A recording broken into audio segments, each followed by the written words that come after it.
She stood there with $8 in her hand. 8 crumpled dollars. 2 fives, a 1, 3 ones, all of them soft. From being folded and unfolded so many times the paper had gone the texture of cloth. The bills were warm from her pocket, warm from being counted, recounted, rationed in her head all afternoon between customers at the diner. That was tomorrow morning.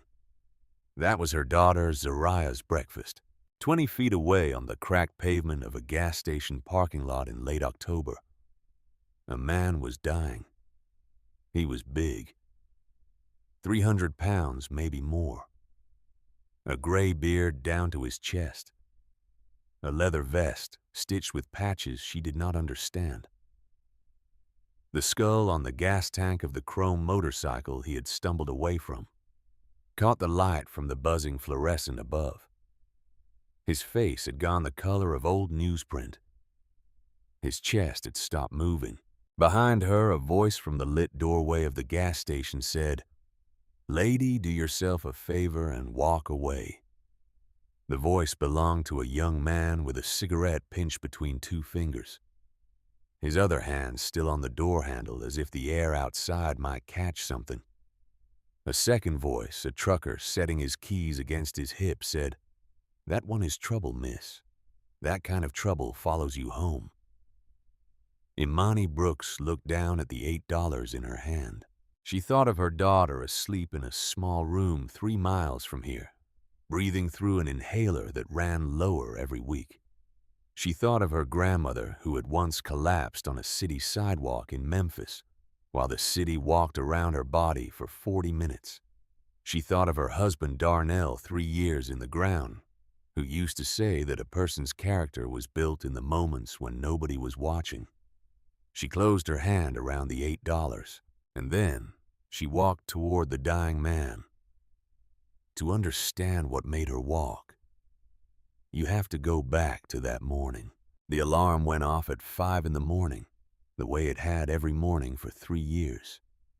Imani sat up on the edge of the mattress, both feet on the cold floor, and let her eyes find the shape of her daughter in the bed beside her. The streetlight outside the window cut a soft line across Zariah's cheek. The girl was breathing easy. That was the first thing Imani checked every morning, whether her daughter was breathing easy. She moved through the small apartment without turning on a light. She knew the layout the way a sailor knows a ship. The squeaky board near the bathroom door, the kitchen cabinet that did not close all the way, the faucet that needed a quarter turn extra to stop the drip. In the kitchen, she opened the pantry. 1 banana browning, a handful of saltine crackers in a plastic sleeve, a box of cereal with maybe 3 spoonfuls left, half a carton of milk in the fridge that she sniffed and set back without pouring. She cut the banana in half. She put 1/2 on a plate with 5 crackers fanned out beside it. She poured a small glass of water. She set it on the table where Zariah would find it. She did not eat. She had taught herself a long time ago not to think about food until the late afternoon. By then, her body had given up asking, and she could move through the world without the weight of wanting. She put on her work shoes. Sneakers, black the left one with a hole in the sole the size of a dime. She had taped the inside of the shoe twice with electrical tape, and the tape held the rain out for about a mile before her socks started to drink it in. She kissed her daughter's forehead. The girl stirred, mumbled something about a dream, settled back into sleep. Imani locked the apartment door behind her. She turned the key twice. She always turned the key twice. The walk to the laundromat was 2 miles. She did the same route every day. Past the boarded-up Baptist church on Carver Street. Past the corner where Mr. Holcomb sold fruit out of the back of his truck on Saturdays. Past the empty lot where she and Darnell had once parked his old Buick and watched the sun rise on a Sunday morning the year they were married. The year Zariah was a heartbeat under her hand. She kept walking. The laundromat opened at 7. She arrived at 6:50. May Wilkins was already inside unlocking the back door, a cup of black coffee balanced on top of a stack of folded towels. May was 60. She had worked in laundromats for 40 years. She had hands like leather, and eyes that had seen everything, and forgiven most of it. She poured Imani a cup of coffee without being asked, and slid it across the counter. "You look tired, baby." "I am always tired, May." May looked at her over the rim of her own cup. "You walking again? I told you I can pick you up. Your car uses gas. I am fine. You are not fine. You are stubborn. There is a difference." Imani drank the coffee. It was bitter. It was good. The morning passed the way the morning always passed. Folding sheets and pillowcases for Mrs. Avery, who paid in quarters. Folding work shirts for the Mendelsohn brothers, who ran the auto shop down the street. Folding a heap of small clothes for a woman who came in every Wednesday with 2 boys under 5, and a face that looked like it had not slept since the Reagan years. Imani folded everything the same. Carefully. Edges matched. Corners squared. Her grandmother had taught her that. There is no job too small to do well, baby. The way you fold a stranger's towel is the same way you build a life. At 11 in the morning, May came over and sat down on the bench beside the folding table. She was holding 2 paper plates with 2 slices of cold meatloaf and a slab of cornbread. "Eat. I am not hungry." "You are eating Imani. Imani Ate." She ate fast, the way you eat when you are not sure how long the food will be there. May watched her with a quiet that was not pity. It was something closer to memory. When Imani was 12 years old, her grandmother walked out of a dollar store on Beale Street with a small bag of peppermints and her purse over her left arm. Halfway across the parking lot, her grandmother put a hand on the hood of a parked car and slid down to the asphalt, the way a wet rag slides down a wall. People walked around her for 40 minutes. A businessman in a tan coat stepped over her legs without looking down. A woman pushing a stroller crossed to the other side of the street. A boy on a bicycle slowed for a moment and then sped up. Eventually, a janitor coming out of a hardware store called for help. By the time the ambulance arrived, the stroke had taken the left side of her grandmother's body, and most of the years she had left. Imani had been at home that day at the kitchen table doing arithmetic from a workbook her grandmother had bought her at a yard sale. She had heard about it from a neighbor. She had not stopped doing the arithmetic. She had finished the page. And then she had walked into the bathroom and locked the door and sat in the empty bathtub fully clothed for 2 hours. She had made a promise to herself in that bathtub. A child's promise made with a child's grief. She was not going to walk past anybody. Not ever. She left the laundromat at 2 in the afternoon. The diner where she worked her second shift was 1.5 miles east on the edge of the highway, a long flat building called Wade's Diner that had nothing to do with anybody named Wade. The previous owner had been named Wade 50 years ago, and the sign was too expensive to change. She walked. She arrived at the diner at 3. Her shift started at 3:30. She used the half hour to sit in a booth in the back, drink a glass of water, and let her feet stop hurting for as long as her feet would let her. The diner was busy that night. Truckers coming off the interstate. A church group in town for a funeral. A couple of teenagers arguing in a corner booth over which of them had cheated first. Imani moved between them with the kind of smile she had practiced into something almost real. She thought of Darnell while she worked. She thought of him because she thought of him every shift the way some people pray. Darnell had worked nights too for most of the years she had known him. He had been an accountant. A quiet, careful man with neat handwriting and a habit of clicking his pen when he was thinking. He had been 29 years old when he died. They had been married for 4 years. He had told her once on their wedding night that he kept a small notebook of every kindness anyone had ever shown him. He said his grandfather had taught him that. You write down the kindness, son. You write it down so you remember to pay it back. She still had the notebook. She had not opened it since the night he died. The last entry, written in his small, careful hand, was dated the day before the accident. She knew because she had looked at the cover. She had not looked inside. She did not have the strength to look inside. 3 years. The grief had not gotten lighter. It had just changed shape the way water changes shape in a different glass. At 10 in the evening, her shift ended. She sat down at the back booth and counted her tips on the table. $23 in singles and 1 folded 5. She added it to the $8 she had carried in from her morning shift. $31 total. Rent was due in 3 days. She was $150 short. She put 23 of the 31 into a separate fold for rent. That left her $8. 8 for breakfast. 8 for Zariah. She tucked the money into her front pocket. She thanked May, who had come in for the dinner shift, and stepped out into the parking lot. The October air was cold. She pulled her thin coat closer around herself and started the long walk home.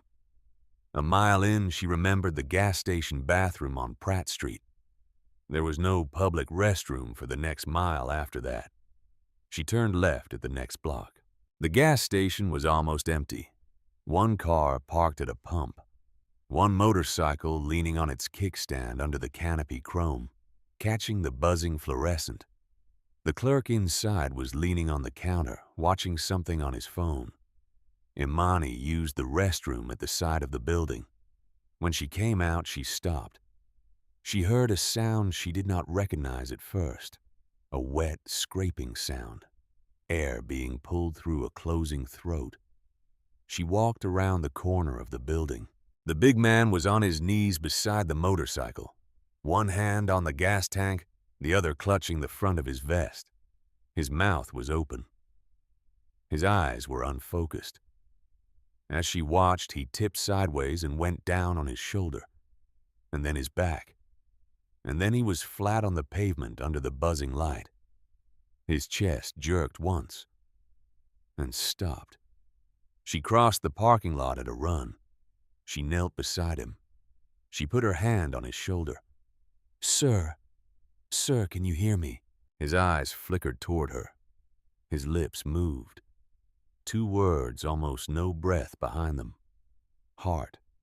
Meds. She turned toward the gas station and shouted for help. The clerk came out of the building with the cigarette in his hand. He looked at the man on the ground. He looked at Imani. He said, "Lady, do yourself a favor and walk away. He is one of those bikers. They are nothing but trouble." A trucker came out of the store carrying a bag of chips. He looked at the scene and shook his head. He said, "Miss, I have been in this town a long time. People like that you do not get involved. You have got somebody who needs you at home, do you not? You go on home to them. Let his people sort him out." He did not wait for an answer. He got into his truck. He drove off without looking back. The clerk went back inside. Imani Brooks knelt alone on the pavement, next to a dying stranger. She thought of her grandmother. She thought of the businessman in the tan coat. She thought of the boy on the bicycle. She made her decision. She pulled her phone out of her pocket. The signal was 1 bar. She dialed 911. The call dropped. She stood up. She ran into the gas station. She slammed the door open hard enough to rattle the cigarette display. "Call an ambulance. Right now." The clerk rolled his eyes, but he picked up the phone behind the counter. She did not wait. She ran down the aisle. She grabbed a small bottle of generic aspirin off the shelf. She grabbed a bottle of water from the cooler. She slammed both on the counter. How much? $6.50. She pulled the $8 out of her front pocket and laid it on the counter without looking at it. The clerk counted out $1.50 in change and pushed it back across. She did not pick it up. She ran. Outside, the man was still on his back. His chest was barely moving. She knelt next to him and twisted the cap off the aspirin bottle. She shook 2 tablets into her palm. She set the bottle down. She opened the water with her teeth. She put one hand under the back of his neck and lifted his head an inch off the pavement. Sir, I need you to chew this. Chew. Do you hear me? His eyes opened. Just barely. She put the tablets between his lips. Chew, please. He chewed. Slowly. Painfully. His throat worked. She brought the water bottle to his mouth and let a few drops past his lips. Help is coming. His hand lifted off the pavement. Slowly. Trembling. It found her wrist and closed around it. His grip was surprisingly strong for a man whose heart was failing. His mouth moved. What is your name? Imani. Imani Brooks.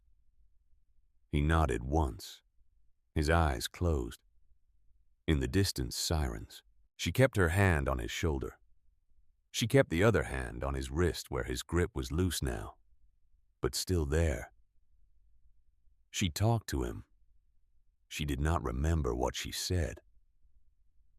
Her grandmother used to say that the dying do not need wisdom. They need a voice, any voice telling them the world has not let go yet. She told him about Zariah. She told him about the laundromat. She told him about the cold October air. She told him anything that came to her, anything to keep him in the world for one more minute. A second motorcycle roared into the parking lot. A younger man jumped off vest, flapping, and ran toward them. He hit his knees on the other side of the big man. Smoke. Oh, God. Smoke. He looked at Imani. His eyes were wide. You did this. He needed help. The younger man stared at her like she had spoken a language he did not know. The ambulance arrived. 2 paramedics, a man and a woman, professional and fast. They asked her what had happened. She told them. The aspirin. How much? When? The female paramedic looked up at her partner. That is the only reason this man is alive. They loaded him onto a stretcher. As they were lifting him in, his eyes opened one more time. They found her. His mouth moved. She leaned closer. Tell them. Smoke. Scent. You. She did not know what that meant. The doors closed. The ambulance pulled away. The younger man stood up. He brushed gravel off his knees. He looked at her for a long moment. Then he reached into the inside pocket of his vest and pulled out a small white card. It had no name on it, just a phone number and a small embossed logo, a crown with wings. My name is Wade. Wade Sullivan. The man you saved is the closest thing I have to a father. He is going to want to thank you in person. Please call this number tomorrow. She took the card. Her hand was shaking now. The shaking had started somewhere during the saving. She had not noticed it then. I am not looking to be thanked. I just did what anybody would have done. Wade looked at her. He looked tired suddenly, tired in a way that did not match his age. "Ma'am," with respect, "most people would not have done what you just did. Most people did not." I watched the parking lot. Two of them walked away. He swung a leg over his motorcycle. "Please call." He started the engine and rolled out of the parking lot, the sound of the bike fading down Pratt Street toward the highway. Imani stood in the empty lot with $1.50 in change in her hand. The clerk did not come out. She started the long walk home. She walked past the boarded-up Baptist church on Carver Street. She walked past the empty lot where she and Darnell had once watched the sunrise. She walked the way she always walked, with her head up, watching the streetlights pass overhead. But her thoughts were not where they usually were.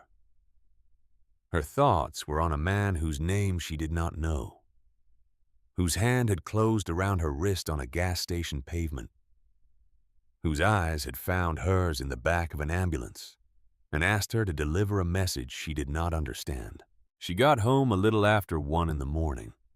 Mrs. Lane, her neighbor from the apartment 2 doors down, was asleep on Imani's couch, with Zariah curled against her side.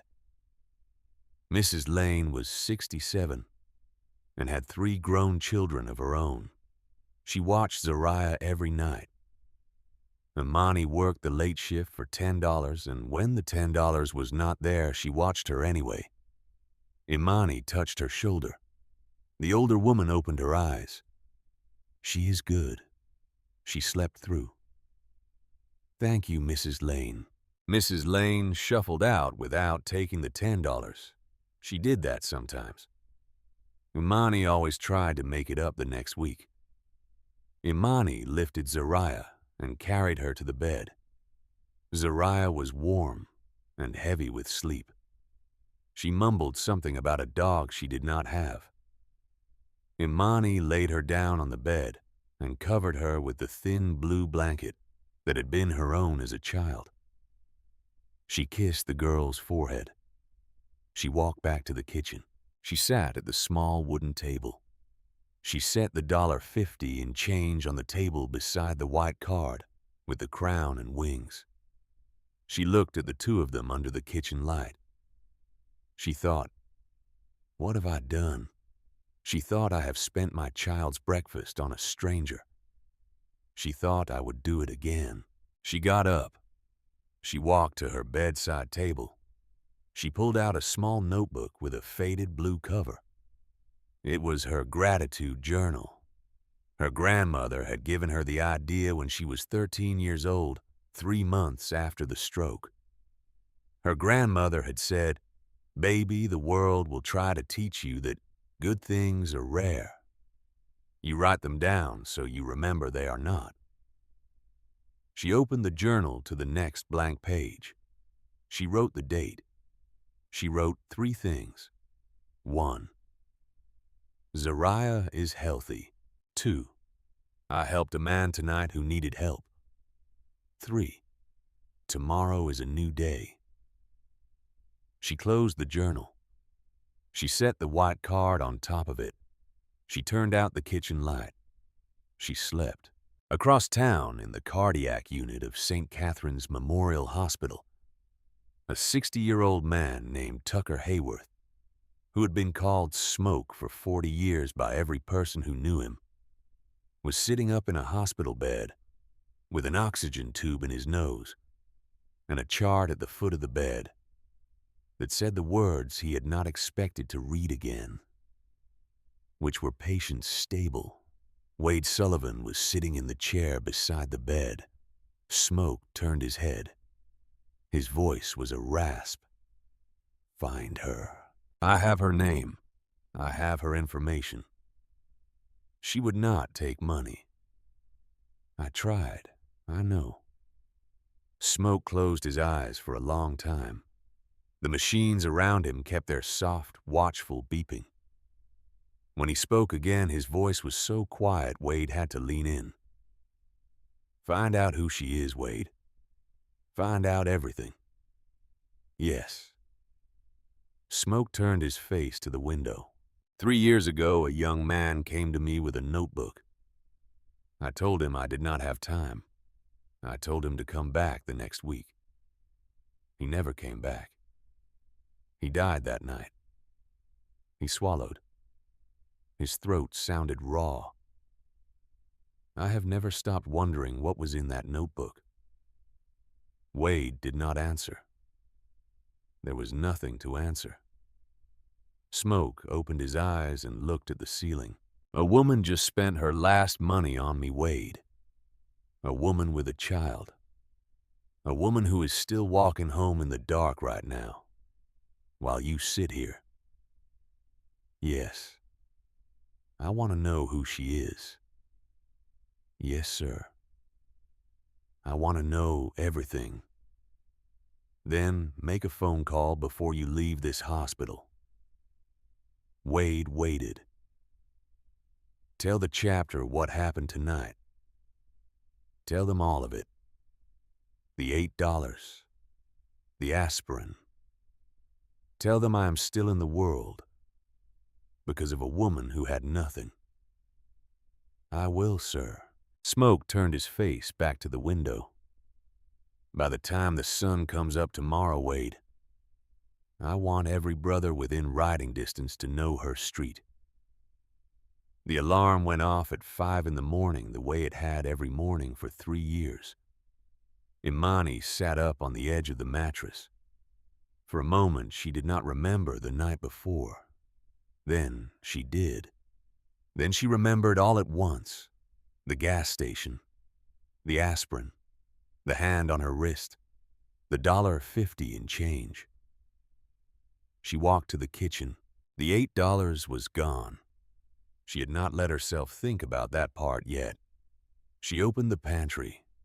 Saltine crackers, the end of the cereal box. No banana, no milk in the fridge. She had used the last of the milk yesterday on Zariah's breakfast. She stood with the cabinet open for a long time. She could borrow from Mrs. Lane. She had borrowed twice before. She did not want to borrow again. There was a kind of pride in her that her grandmother had given her, and that pride was not always wise, but it was hers. Then she remembered. Darnell's box. It was in the closet on the high shelf behind a stack of folded towels she never used. It had been there for 3 years. A shoebox. Nike men's size 11. Inside it was every personal effect of his that had been returned to her after the accident. His wallet. His phone. The pen he had been clicking when he answered her last phone call. His glasses. The folded handkerchief he had carried in his back pocket every day with his initials embroidered in the corner by his own grandmother. She had not opened the box in 3 years. She had not had the strength. But this morning her daughter was going to wake up in 20 minutes, and she had nothing to feed her. And somewhere in that box, in the wallet, there might be a $5 bill. There had often been a $5 bill. Darnell had been the kind of man who kept emergency cash in his wallet, folded behind his license for anyone who needed it more than he did. She climbed onto the kitchen chair. She pulled the box down from the high shelf. She set it on the kitchen table. She stood and looked at it. 3 years. She lifted the lid. The smell hit her first. Old cologne. The faint chemical ghost of his aftershave.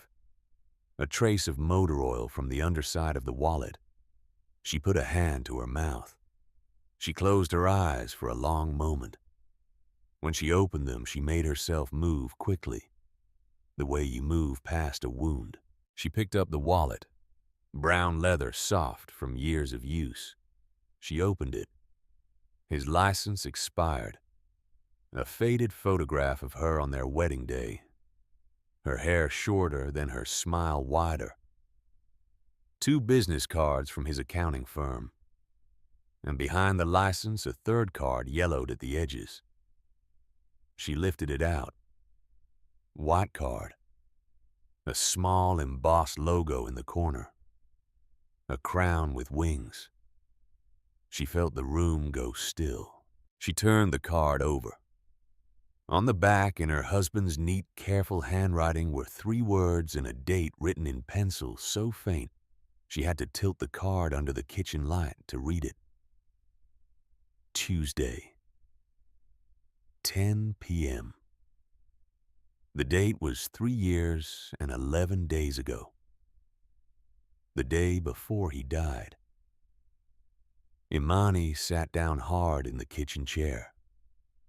She held the card in both hands. Her ears were ringing. Darnell had been to Hannah's light.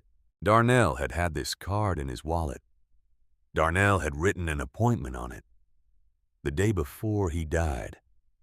She did not know what Hannah's light was. She had not known last night when Wade Sullivan handed her this same card. She had assumed it was a club, a motorcycle thing. But Darnell had had this card. Darnell, who had never owned a motorcycle in his life.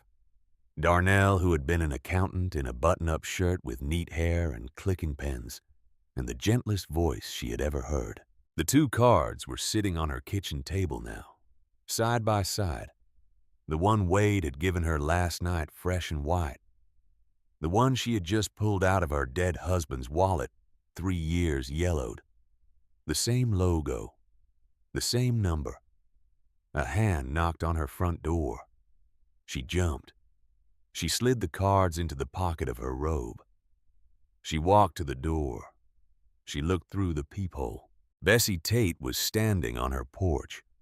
Bessie was 60 years old, a deacon's widow and the unofficial moral conscience of every block within 3 streets of her house. She had her arms crossed over her bathrobe, her hair still in the soft pink rollers she slept in, and a face like a closing door. Imani opened the door. "Good morning, Mrs. Tate. Imani, baby. Are you out of your mind? I am sorry. I do not know what you..." Bessie took a step closer. Her voice dropped. "The night before is on the news, Imani. Some woman saved a Hell's Angel at the gas station on Pratt Street. They did not say her name yet. They will. And when they do, every person on this block is going to know." Imani did not say anything. Bessie searched her face. "It is you, is it not?" "He was having a heart attack, Mrs. Tate." Bessie put her hand to her mouth. Then she dropped it. "Child, you have a daughter. You have a daughter who is 6 years old and has asthma and depends on you to come home every single night. And you knelt down in a parking lot for one of those men. Do you know what those men are? Do you have any idea? He was a person. He needed help. He is an angel, Imani. They are criminals. They are dangerous. They run drugs. They run guns. They have killed people. I do not know what they are going to do now that you have made yourself part of their world. But they will do something. Mark my words. People like that baby, they always do something." Imani thought of the man's hand on her wrist. The whisper. "Tell them Smoke sent you." She thought of Darnell's card in her pocket. She did not know what to think. "Mrs. Tate, I appreciate your concern." Bessie's face hardened. "You are too soft, Imani. Your grandmother raised you too soft. The world is going to take advantage of that softness. It already has. And I am going to have to watch." She turned and walked back across the porch and across the lawn, her slippers brushing the dew off the grass. Imani closed the door. She leaned against it. In the bedroom, Zariah called for her. "Mommy." Imani put the cards deeper into her pocket. She walked into the bedroom. She put on her practiced smile. She told her daughter that today they were going to have a special breakfast. Just toast, with cinnamon and a tiny bit of sugar, like a snowstorm on bread. Zariah laughed. Imani made the toast. She did not eat. She watched her daughter eat, and she felt the cards in her pocket like two small stones. At the laundromat, May took one look at her face and made her sit down. She poured her coffee. She did not ask. She waited. Imani told her everything. The gas station, the aspirin, the card, the morning, Bessie at the door, Darnell's wallet. May listened with her whole body the way some old women do. When Imani finished, May was quiet for a long time. Then she said, "Baby, I'm going to tell you something." "Yes, ma'am." "When my Henry died 20 years ago, I went into his closet 6 months later. 6 months. I could not do it any sooner. I found a pair of boots he had hidden up on the high shelf. New boots, still in the box. He had bought them for our anniversary. I never knew. He never gave them to me because he died first." She paused. Her eyes were wet. "Sometimes the dead leave us things, Imani. Letters we did not see. Boots we did not know about. Cards in wallets we did not look in. They leave us those things on purpose, baby, so that when we are ready we will find them, so that we will know they were thinking of us, even at the end." Imani nodded. She could not speak. May took her hand.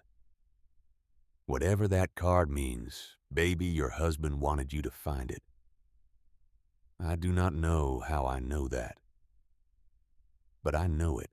Outside the laundromat, 2 motorcycles rolled past, slowly. 2 men in vests. They did not stop. They looked. They rode on. May saw them. She let go of Imani's hand. "Honey," she said, "whatever you are walking into, walk into it with both eyes open. I do not know what I am walking into. I know."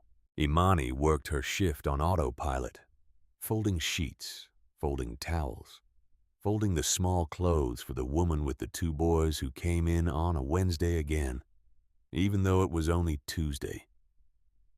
The world felt thin, like she was watching it through a glass. At 1 in the afternoon, Wade Sullivan walked through the front door of the laundromat. He was alone. He was not wearing the vest. He was wearing a clean blue work shirt and jeans, and he had a small bouquet of yellow flowers in his hand. May looked up from the counter. Imani stood up from the bench. "Ma'am," Wade said, "I am sorry to come to your work. I did not have your home address, and I did not want to ask the wrong people for it. May I have a few minutes of your time?" Imani walked outside with him. The afternoon was bright and cold. Wade handed her the flowers. "These are from him. He wanted me to bring them. He wants to meet you in person, Mrs. Brooks. Today, if you are willing." "Where?" "A diner.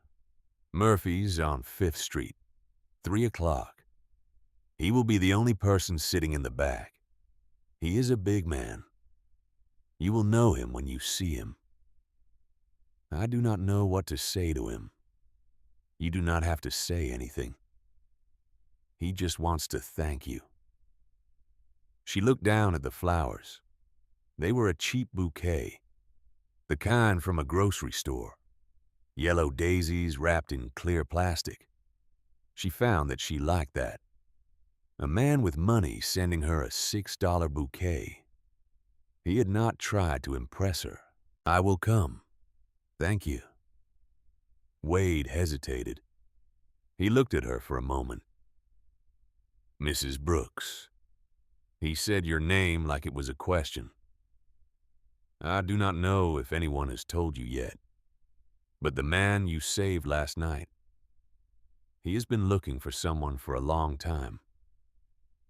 Looking for. I do not know how to explain it without saying too much. Please come this afternoon. He turned. He walked to his motorcycle, which was parked across the street, and he got on it and rode away. Imani went back inside. She handed the flowers to May. May looked at them. She looked at Imani. Go, baby. I have a shift at the diner.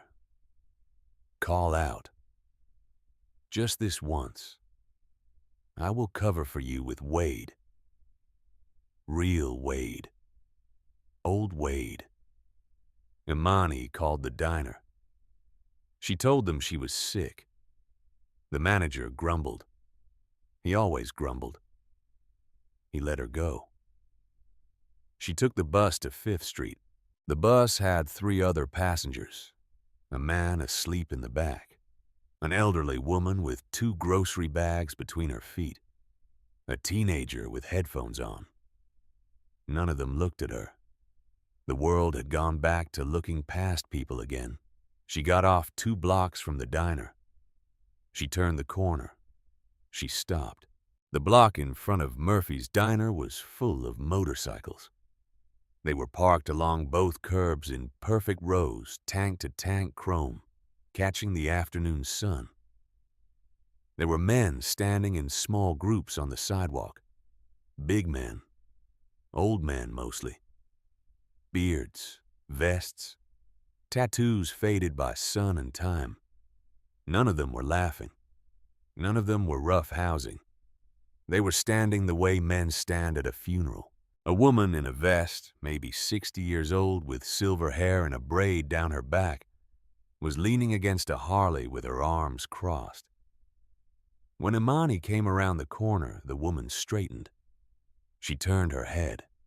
She said something quietly to the man next to her.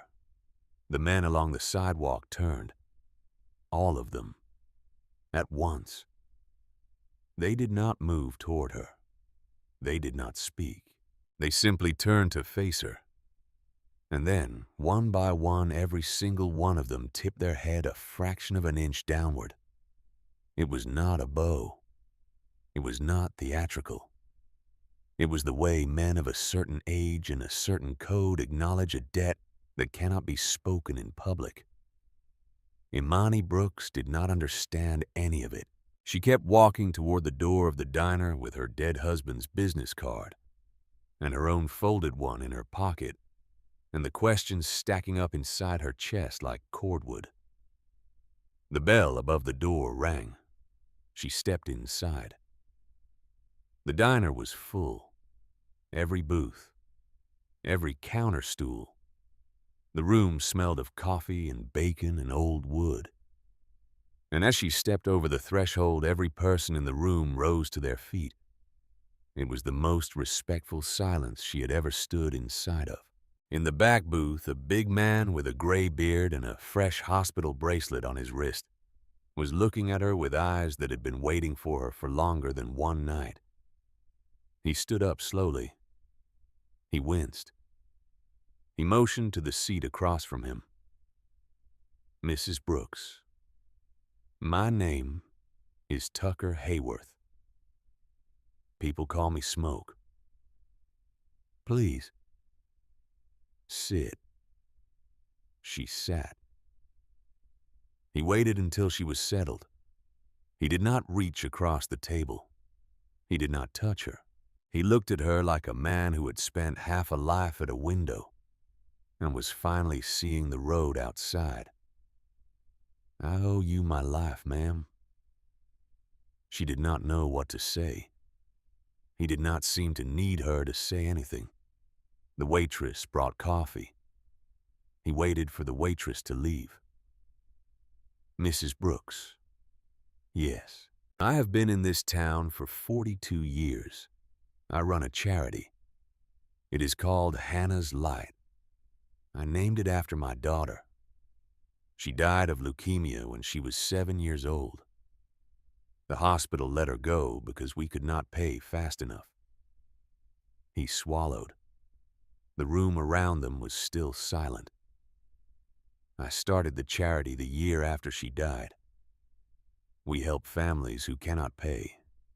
Medical bills, rent, funeral costs. We have helped a lot of people over the years. Most of them never knew it was us. He paused. I am telling you this because I want you to understand who is sitting in front of you. I am not just an old man with a bike. I am a man who has spent 28 years trying to make sure no other family loses what mine lost.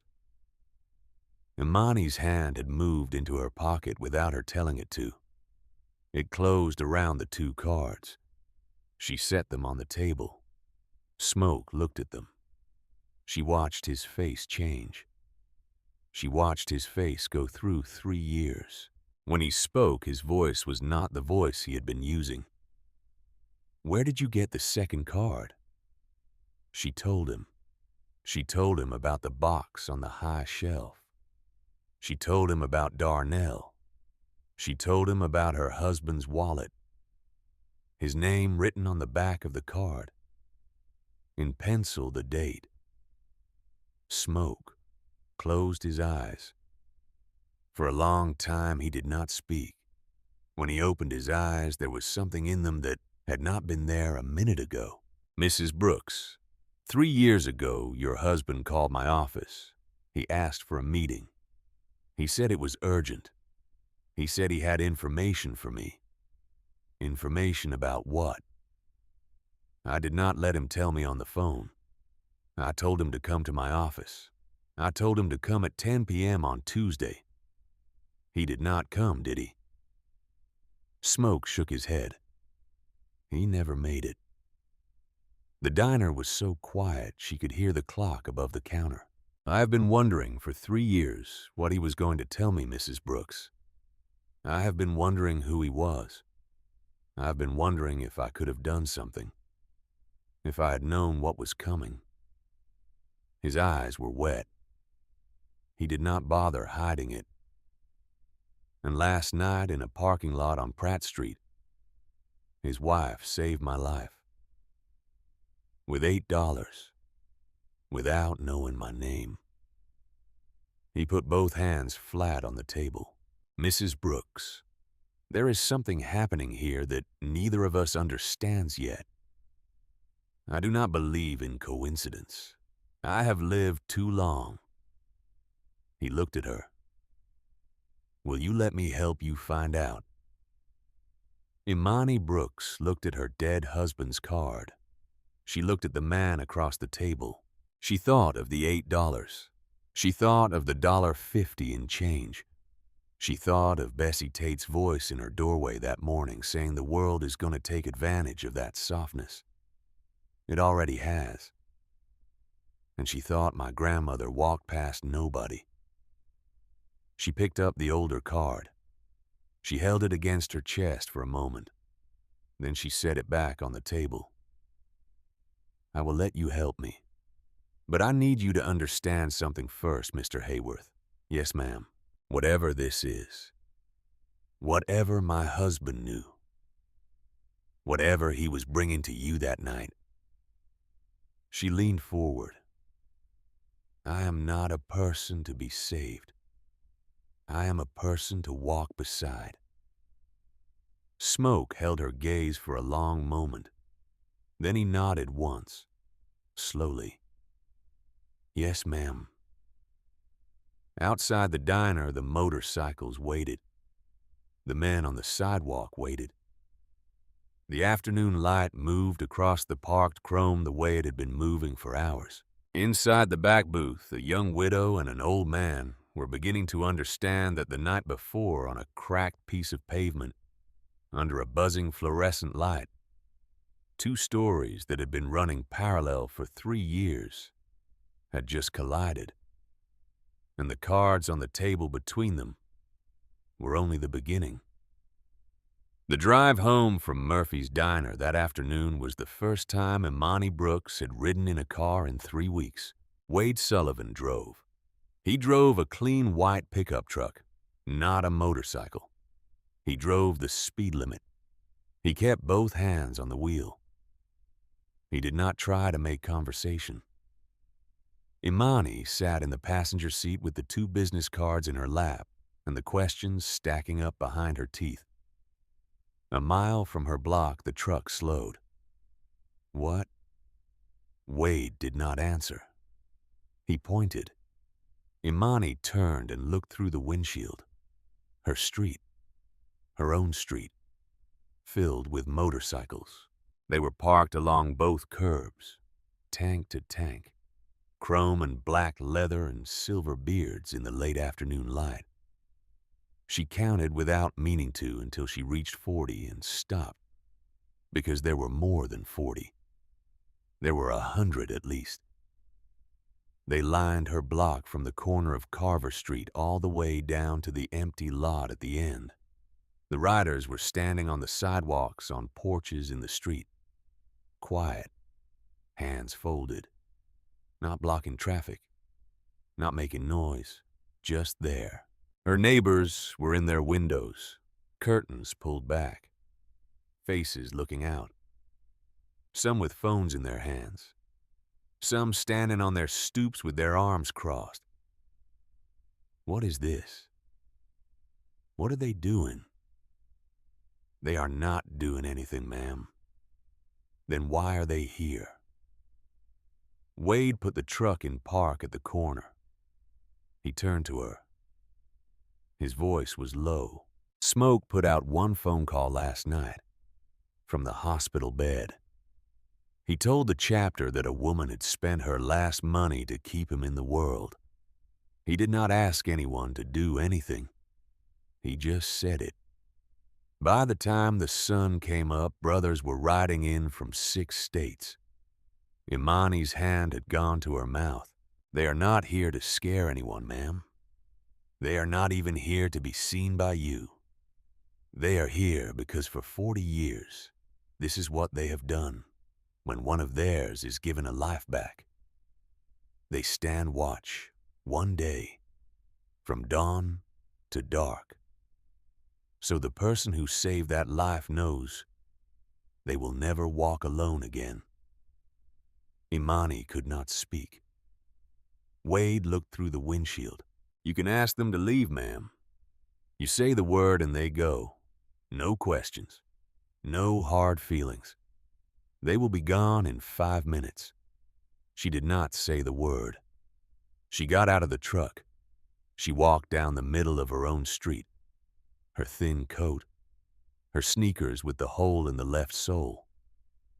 The $1.50 in change still in her pocket from the night before. As she passed each one, the rider tipped his head. Not at her, to her.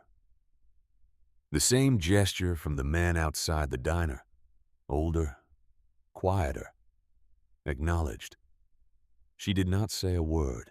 She walked the length of her own block, past every door of every neighbor who had ever judged her, ever pitied her, ever crossed the street to avoid her. And she walked it under the eyes of 100 old men in leather who had ridden through the night to stand on her street. Because she had for $8 been the thing the world is made better by. When she reached her own porch, she turned around. She faced them. She put her hand on her chest. She nodded once. 100 men nodded back. Then she went inside and she closed the door and she leaned against it. And she let herself cry for the first time since her husband died. By sundown, the bikes were gone. The street was as quiet as it had ever been. But every neighbor on that block had seen what they had seen, and not one of them would ever forget it, including Bessie Tate, who was standing at her front window with her hand pressed flat against the glass. And the look on her face was not what Imani would have expected. It was not anger. It was not disapproval. It was the look of a woman who had just remembered something she had been pretending for 12 years. She had forgotten. Wade came back at sundown. He pulled the truck up to the curb. He did not get out. Imani came down the steps and stood beside the open passenger window. "Mrs. Brooks, Smoke wants you at the office tomorrow morning, 9 a.m. He wants to offer you a job. A job. Coordinator. Community outreach. $52,000 a year. Full medical. He had this lined up before last night, just so you know." How? He did not even know my name last night. Wade looked through the windshield for a long moment. "Ma'am, he has been looking for the family of a man named Darnell Brooks for 3 years. He could not find the family. Your husband used a different last name on his contact form, a name that did not match the news report of the accident. We did not know they were the same man. What name did he use?" Wade hesitated. "Brooks Pearson." Pearson was his mother's maiden name. Imani closed her eyes. She had not heard the name Pearson spoken aloud in 3 years. Darnell's mother had died when he was 12.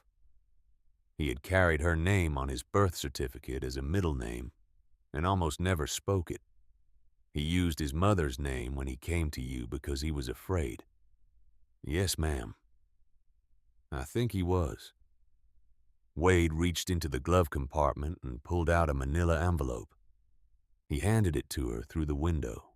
"This is the contact form your husband filled out 3 years ago. Smoke wanted you to have it. He said you should read it before you decide anything." "Decide what?" "Whether you take the job, whether you let us help, whether you walk away. He said the choice has to be yours. He said he would not be the second man this week to ask you to walk into something you did not understand." Imani held the envelope. She thanked Wade. She watched him pull away. She stood on the sidewalk in front of her apartment building for a long time. The envelope was warm in her hand from being on her lap. Inside her apartment, Mrs. Lane was on the couch with Zariah and a coloring book. Zariah looked up. "Mommy, I drew a horse." Imani kissed her on the head. She told Mrs. Lane she would be in the bedroom for a little while. Mrs. Lane took one look at her face and said, "Take your time, baby. We are fine." Imani sat on the edge of her bed and opened the envelope. There were 3 pieces of paper inside. The first was a 1-page intake form. Hannah's light in faint letterhead at the top. Her husband's handwriting on every line. His age then, 29. His occupation, accountant. His employer, Halloway Holdings, LLC. His reason for seeking assistance. She read that line twice. Information regarding financial misconduct. Will only speak in person. Will only speak in person. The second piece of paper was a printout of an email. Brief. From an address she did not recognize, sent to the Hannah's Light intake account dated 3 years and 12 days ago. "Mr. Hayworth, per our phone conversation, I will be there Tuesday at 10 p.m. I am bringing a notebook. The notebook contains everything. I am asking that you use it the right way. There are people I am trying to protect. One of them is my wife. She does not know any of this.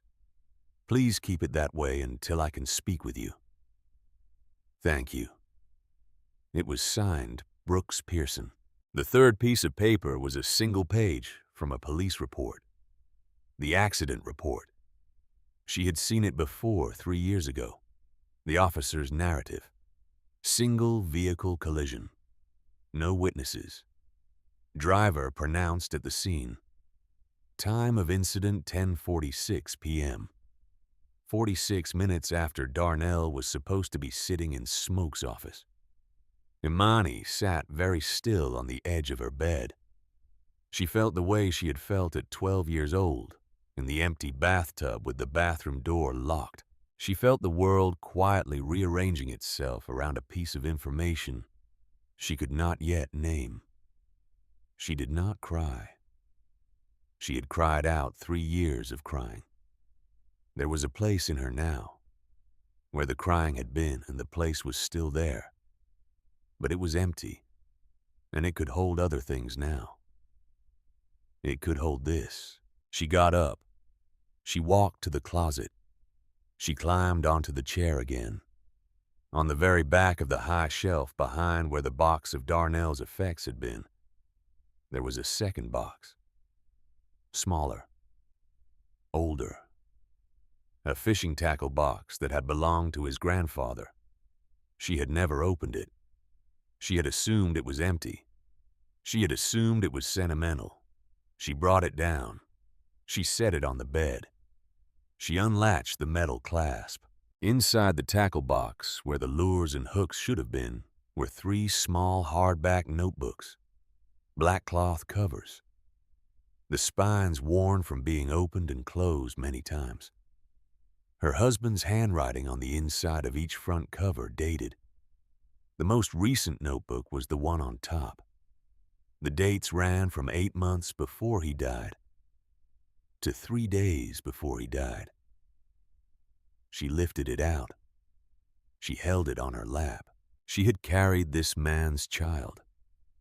She had been married to this man for 4 years. She had washed his shirts. She had slept against his back. She had buried him. And she had not known he kept 3 notebooks hidden in a tackle box on the high shelf of their closet. She opened the cover. The first page was a list. Names, addresses, dates, dollar amounts. Some of the names had check marks beside them. Some had question marks. The second page was a list of properties, 12 addresses, all of them in her neighborhood or the neighborhood next to it. Beside each address, a notation in his neat hand.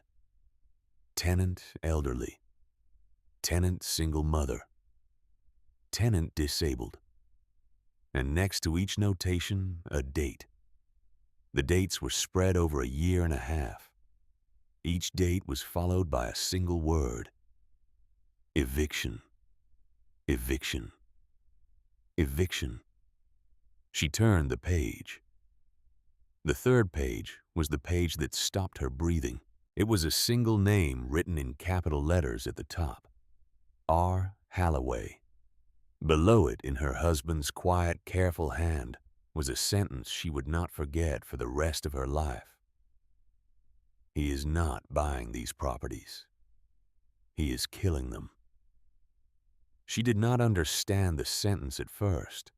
She read it again. She read it again. Then she did understand. And her hand came up to her mouth and stayed there for a long time. Halloway Holdings was a residential rental company. They owned half the apartments on her block. They owned hers. The building manager, a tired man named Gerald, came once a month to collect rent and avoid eye contact. Richard Halloway had been her landlord for 4 years. Richard Halloway had owned the building Darnell had been driving home from the night he died. Imani closed the notebook. She held it against her chest. She breathed through her nose slowly, the way her grandmother had taught her to breathe when the world tilted. Then she opened it again. She read it. She read all 3 notebooks. She read them sitting on the floor with her back against the bed, while Mrs. Lane gave Zariah dinner in the kitchen, while the light through the window changed from afternoon to evening, to the thin blue of dusk. Her husband had been an accountant for Halloway Holdings for 2 years. In his second year, he had begun to notice patterns. Tenants in rent-controlled buildings being evicted on technicalities. Building inspectors being paid to find code violations that did not exist. Elderly tenants being told their rents were doubling on a 60-day notice that did not match the lease. Single mothers being told their leases were not being renewed because of noise complaints from neighbors who did not exist. The properties were being emptied. Then they were being sold to a development arm of the same company at a fraction of their market value. Then they were being held for 2 years and resold to outside developers for 10 times what they had been bought for. 12 buildings in 18 months. 347 families displaced. Her husband had documented all of it. He had documented it for a year alone in a tackle box. In the last notebook, in the last week of entries, his handwriting had grown smaller, tighter. A man writing in a hurry. A man writing while looking over his shoulder. The last entry was dated 3 days before he died. Imani believes I am working late on tax season filings. I have not told her. I cannot tell her until I am sure she will be safe. Hannah's light is the only place I can take this. Mr. Hayworth has fought Halloway in court before. He lost on a technicality, but he fought. He will know what to do. Tuesday night at 10 p.m. The notebook goes with me. After that, it is out of my hands. She closed the notebook. She put both hands flat on the floor. She had been alone with the wrong story for 3 years. She had been alone with the wrong story while a man named Richard Halloway had collected her rent every month and renewed her lease, and looked her in the eye on the few occasions she had passed him in the parking lot, with his polite landlord smile and his soft white hands. She thought of his soft white hands. She thought of her daughter asleep in the next room in an apartment owned by a man who had killed her father. She got up off the floor. She walked into the living room. Mrs. Lane and Zaria were watching cartoons together. Zaria had eaten half a peanut butter sandwich and a banana that Mrs. Lane had brought over from her own kitchen. Imani knelt in front of her daughter. "Baby, I love you. I love you, Mommy. I want you to know something. Are you listening to me?" Zaria nodded. "Whatever happens this week, whatever you hear, whatever any grown-up says, you are safe. You are mine. Nobody is taking you anywhere. Do you hear me?" Zariah's eyes got wide. She nodded. Imani kissed her forehead. Mrs. Lane looked at Imani over Zariah's head. Mrs. Lane did not ask. She simply nodded once slowly. And Imani understood that Mrs. Lane was telling her child, "Whatever it is, I am here." That night, Imani did not go to the diner. She called out sick again. The manager hung up on her. She did not care. She sat at the kitchen table with the 3 notebooks in front of her, and a fresh sheet of lined paper, and a pencil. She made a list. She made a list of every name in the notebooks, every property, every date, every dollar amount. By midnight, she had 10 pages of her own. By 2 in the morning, she had a plan. She did not call Smoke. She did not call Wade. She called May Wilkins. May picked up on the second ring. Her voice was rough with sleep, but it cleared fast. "Baby. May. I need you to come over. Now." "Yes, ma'am." May was at her door in 20 minutes. She had thrown a coat on over her nightgown. Her gray hair was wrapped in a silk scarf. She had brought a paper bag with 2 biscuits and a thermos of coffee. She sat down at the kitchen table without saying a word and waited. Imani told her. Imani told her everything. The cards, the job offer, the notebooks, Halloway, Darnell. May listened. May did not interrupt. When Imani finished, May looked at the notebooks for a long time. Then she said, "Baby, who else lives in this neighborhood that you have known your whole life?" Tyree Whitlock, 3 doors down. The man with the dog. The man with the dog. His sister was evicted last year from the building on Carver Street. She was disabled. She had a stroke 6 months later and died in her son's spare room. Yes, ma'am. May nodded. Hattie Carter on the corner, the 80-year-old. They have been pushing her to leave for 2 years. She told me last summer her rent was going up $400 in October. She does not know how she is going to afford her heart medication. Yes, ma'am. There are others, May said. There are others on this block who have lost people, lost homes, lost things they will not say out loud. They have been swallowing it, each one alone. Yes, ma'am. May took her hand. Baby, you cannot do this alone either. You think you have to, but you do not. The men with the motorcycles, they have their part. The lawyers will have theirs. But this neighborhood has been getting hollowed out by a man in a suit for 3 years, and nobody put the names together because each family was alone in a kitchen with their own grief. What are you saying? I am saying, baby, tomorrow night, you knock on doors. The next morning at 9 a.m., Imani was in Smoke's office. It was not what she had expected. She had expected leather, skulls, a motorcycle on the wall. It was a small storefront on 9th Street with a single front window, and the words Hannah's Light Family Foundation stenciled in plain white letters across the glass. Inside there were filing cabinets, a water cooler, 3 desks, a coffee pot, a bulletin board on the back wall covered with photographs of children in hospital gowns, and adults in graduation caps, and elderly couples standing in front of small houses and handwritten thank you notes pinned at the corners. It looked like the office of a small-town legal aid clinic. It looked like a place that had been doing quiet work for a long time. Smoke was sitting behind the smallest desk.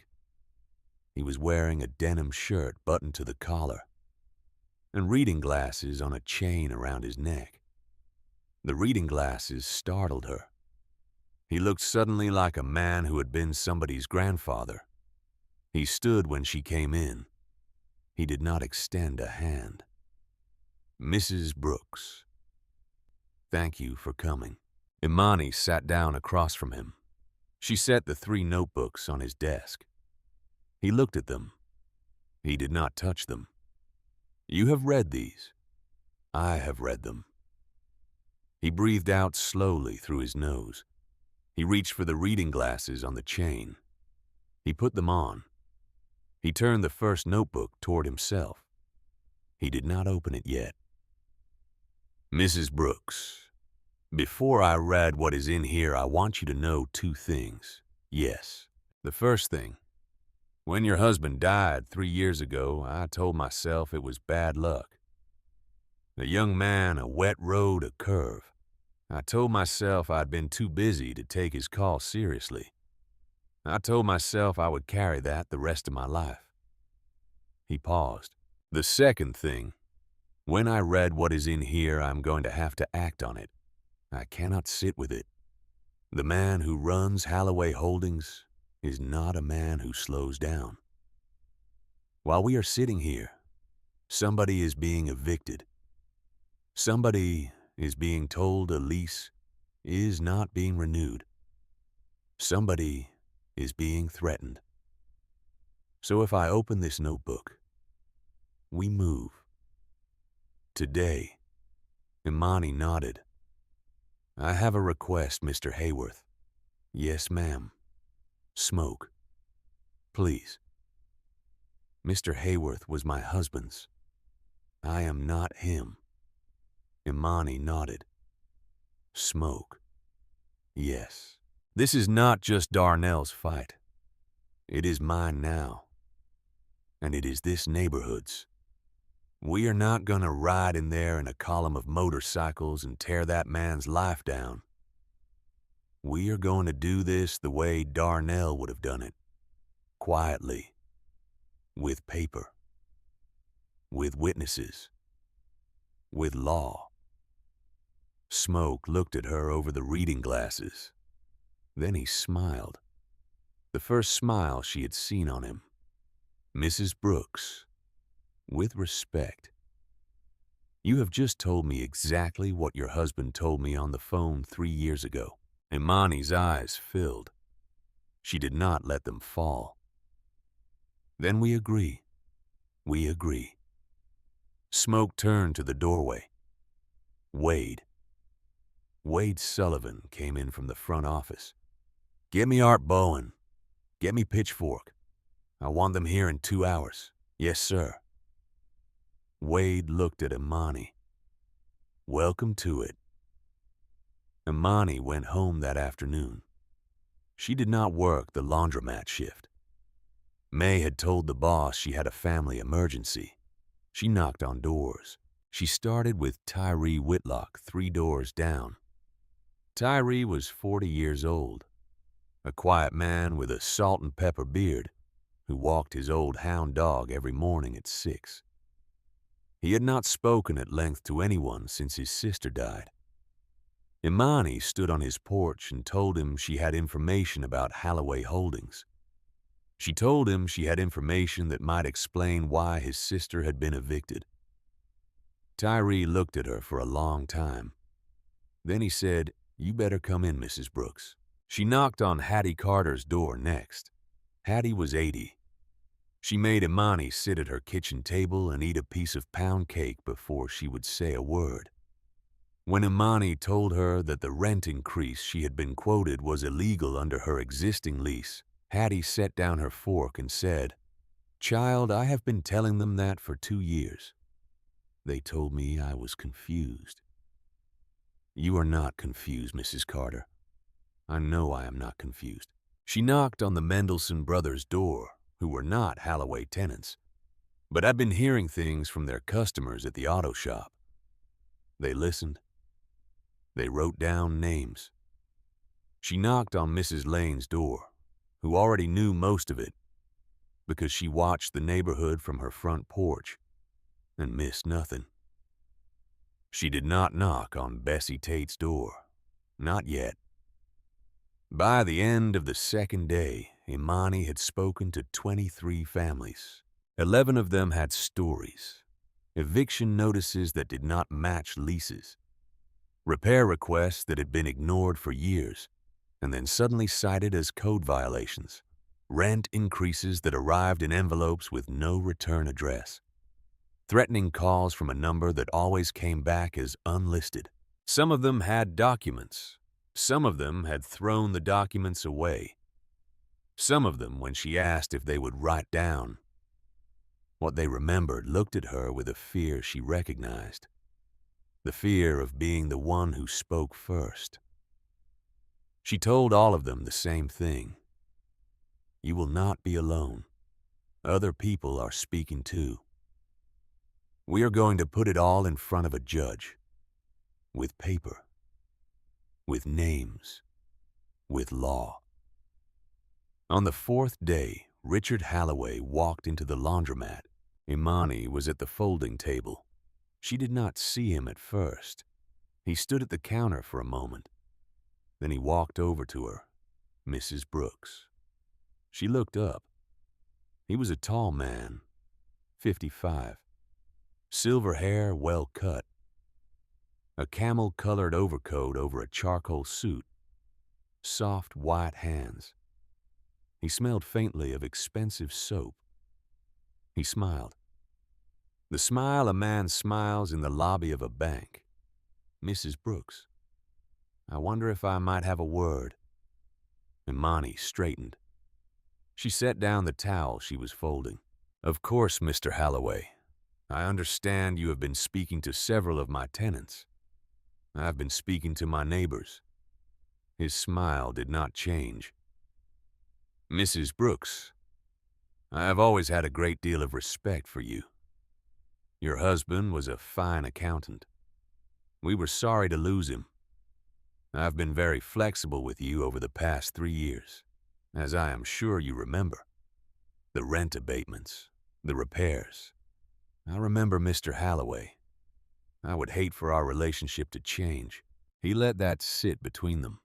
May Wilkins was watching from behind the counter. The morning customer at the dryers had stopped folding her own laundry and was watching too. Imani folded her hands in front of her. "Mr. Halloway, I am not your tenant tonight. I am a woman in a laundromat. If you want to speak about a lease, you can call your office and have someone send me a letter." His smile thinned. "I am asking you very politely to stop." "Stop what?" "You know what." "I am sorry, Mr. Halloway. I do not know what." He took a small step closer. His voice dropped. "Mrs. Brooks, you have a child." The room went still. May's hand had gone flat on the counter. Imani Brooks looked Richard Halloway in the eye. She did not move. She did not raise her voice. She said, "Mr. Halloway, you should not have said that." He held her gaze for a moment longer. Then he tipped his head the way men tip their heads when they have remembered they are in public. "Have a good evening, Mrs. Brooks." He walked out. The bell above the door rang. May came around the counter fast. She took Imani's hands. Imani's hands were cold. "Baby." "I am all right, May. You are not all right. Your hands are ice." "I am all right." May looked at her. "He just threatened your daughter." "I know." "What are you going to do?" Imani took a long breath. "I am going to go home. I am going to lock the door. I am going to call Smoke. And tomorrow morning I am going to keep knocking." That night when Imani came home, the porch light was off. She had left it on. She stopped at the bottom of the steps. Mrs. Lane and Zariah were inside. The kitchen window was lit. Everything looked normal except the porch light, which she always left on, which had been on when she left, which was now off. She climbed the steps slowly. On the welcome mat in front of her door was a small object, a doll. Zariah's favorite doll. A soft brown doll with a pink dress and one missing shoe. Zariah called her Miss Penny. Zariah had taken Miss Penny to school that morning in her backpack. Imani had watched her zip the backpack closed at the kitchen table. The doll was sitting upright on the welcome mat with her back against the door. On the doll's lap, folded in half, was a small piece of paper. Imani knelt down. She did not touch the doll. She lifted the paper with 2 fingers at the corner. 3 words in block capitals in black marker. "Drop this. For her sake." Imani stood up. Her knees did not feel like her own. She stepped around the doll. She unlocked the door. She pushed it open. Mrs. Lane was at the kitchen table with Zariah. They were laughing about something. The smell of canned soup was in the air. "Mommy, hi baby, hi." Imani knelt and hugged her daughter. She held her too tight. Zariah did not seem to notice. Zariah told her about a boy at school who had spilled apple juice on his pants and had to wear gym shorts the rest of the day. Imani laughed. She listened. She nodded. She walked Mrs. Lane to the door. She gave Mrs. Lane $15. She told Mrs. Lane that something might come up tonight and asked if Zariah could sleep over at Mrs. Lane's apartment, just for tonight. Mrs. Lane took one look at Imani's face and said, "Of course, baby. Get her a bag." Imani packed the bag. She kissed Zariah on both cheeks. She walked them across the hall to Mrs. Lane's apartment. She watched Mrs. Lane lock the door. She walked back into her own apartment. She closed the door. She locked it. She turned the deadbolt twice. She walked back to the front door, opened it, picked up Miss Penny and carried the doll inside. She sat at the kitchen table with the doll in front of her. Then Zariah came back, having forgotten her toothbrush, and Imani had to compose her face fast and find the toothbrush and walk her back across the hall and through all of it. She felt the air around her go thinner. When the door was locked behind her again, she sat at the table with Miss Penny. She called Smoke. He answered on the second ring. Yes, he came to my work. He threatened her. And then he came to my home and he took her doll out of her backpack and put it on my doorstep. There was a long silence on the other end. When Smoke spoke again, his voice was not the voice of a man who ran a charity. It was the voice of a man who had been waiting a long time for somebody to give him a reason. "Mrs. Brooks, where is your daughter right now?" "With my neighbor across the hall." "Pack a bag, yours and hers. Wade is on his way. We are moving you tonight. Tomorrow you and I are going to make a phone call together. There is a woman I want you to meet." "Who?" "A woman who works for the city, Department of Family Services. Her name is Bernadette Foster. She has been the caseworker on 3 of the families on your block over the past year and a half. Each one of those families lost their housing inside of 6 months of her opening their case." Imani sat very still. "You think she works for him?" "I do not think. I know. We have her bank records. We have her pattern. I have been watching her for 2 years. I have not had a way to break her. Until now." "Why now?" Smoke's voice changed again. Softer. Older. "Because Mrs. Brooks, Bernadette Foster, has a son. He is 7 years old. And the man who is paying her to do this work has been threatening that boy for the past 6 months to keep her in line." Imani's hand tightened on the phone. "How do you know that?" "Because she came to us 6 weeks ago, anonymously, through a back channel. She asked Hannah's light to take her son if anything happened to her. We have a safe house outside the city for situations like that. We have not used it in 2 years. She would not give us her name. We knew it was her because of the file she left. The file matched our records. So she wants out. She wants out. She is too afraid to ask. She thinks if she crosses him, he hurts her boy." Imani looked at Miss Penny on the table. She thought of the porch light. She thought of the welcome mat. She thought of the small block capital letters. "Drop this for her sake." She had a child. Bernadette Foster had a child. Richard Halloway had spent his whole life understanding exactly which fear to lean on. There was a soft knock on her front door. Wade.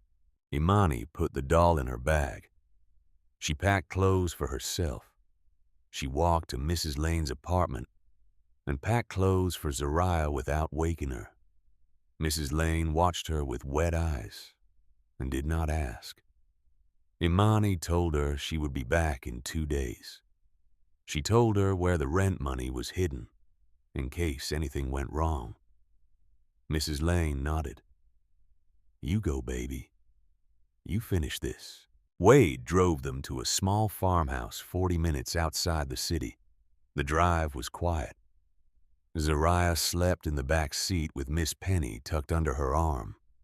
The farmhouse was set back from the road behind a wooden fence and a gravel drive. There was a porch light on. There was a woman in the doorway. The woman was 60-something, gray-haired with a long denim coat over a flannel shirt. She introduced herself as Faye. She did not give a last name. She showed Imani to a small, clean bedroom upstairs. There were fresh sheets on the bed. There were 2 new toothbrushes still in the wrappers on the bathroom counter. "How many times have you done this, ma'am?" Faye looked at her with kind, tired eyes. 11 times in 8 years, baby. You make 12. Imani went down to the kitchen. There was a plate of grilled cheese sandwiches on the table. There was a glass of milk. She had not eaten since lunch yesterday. She ate. She watched her daughter sleep. She did not cry. The next morning at 9 a.m., Smoke called. "Bernadette Foster has agreed to meet with you. Just you. No vest. No motorcycle. She does not trust us. She trusts a woman who is in the same fire she is in. Are you willing? Where? Public library. Reference section. 11:30. I will be there." Imani drove Faye's old station wagon into the city. She parked 4 blocks from the library. She walked. She wore a brown coat. She kept her head down. She felt eyes on her the whole way and did not know if they were real or her own fear. The reference section of the public library at 11:30 in the morning was almost empty. A retired man at a microfiche machine. A college student with headphones on. A librarian shelving books 2 aisles over.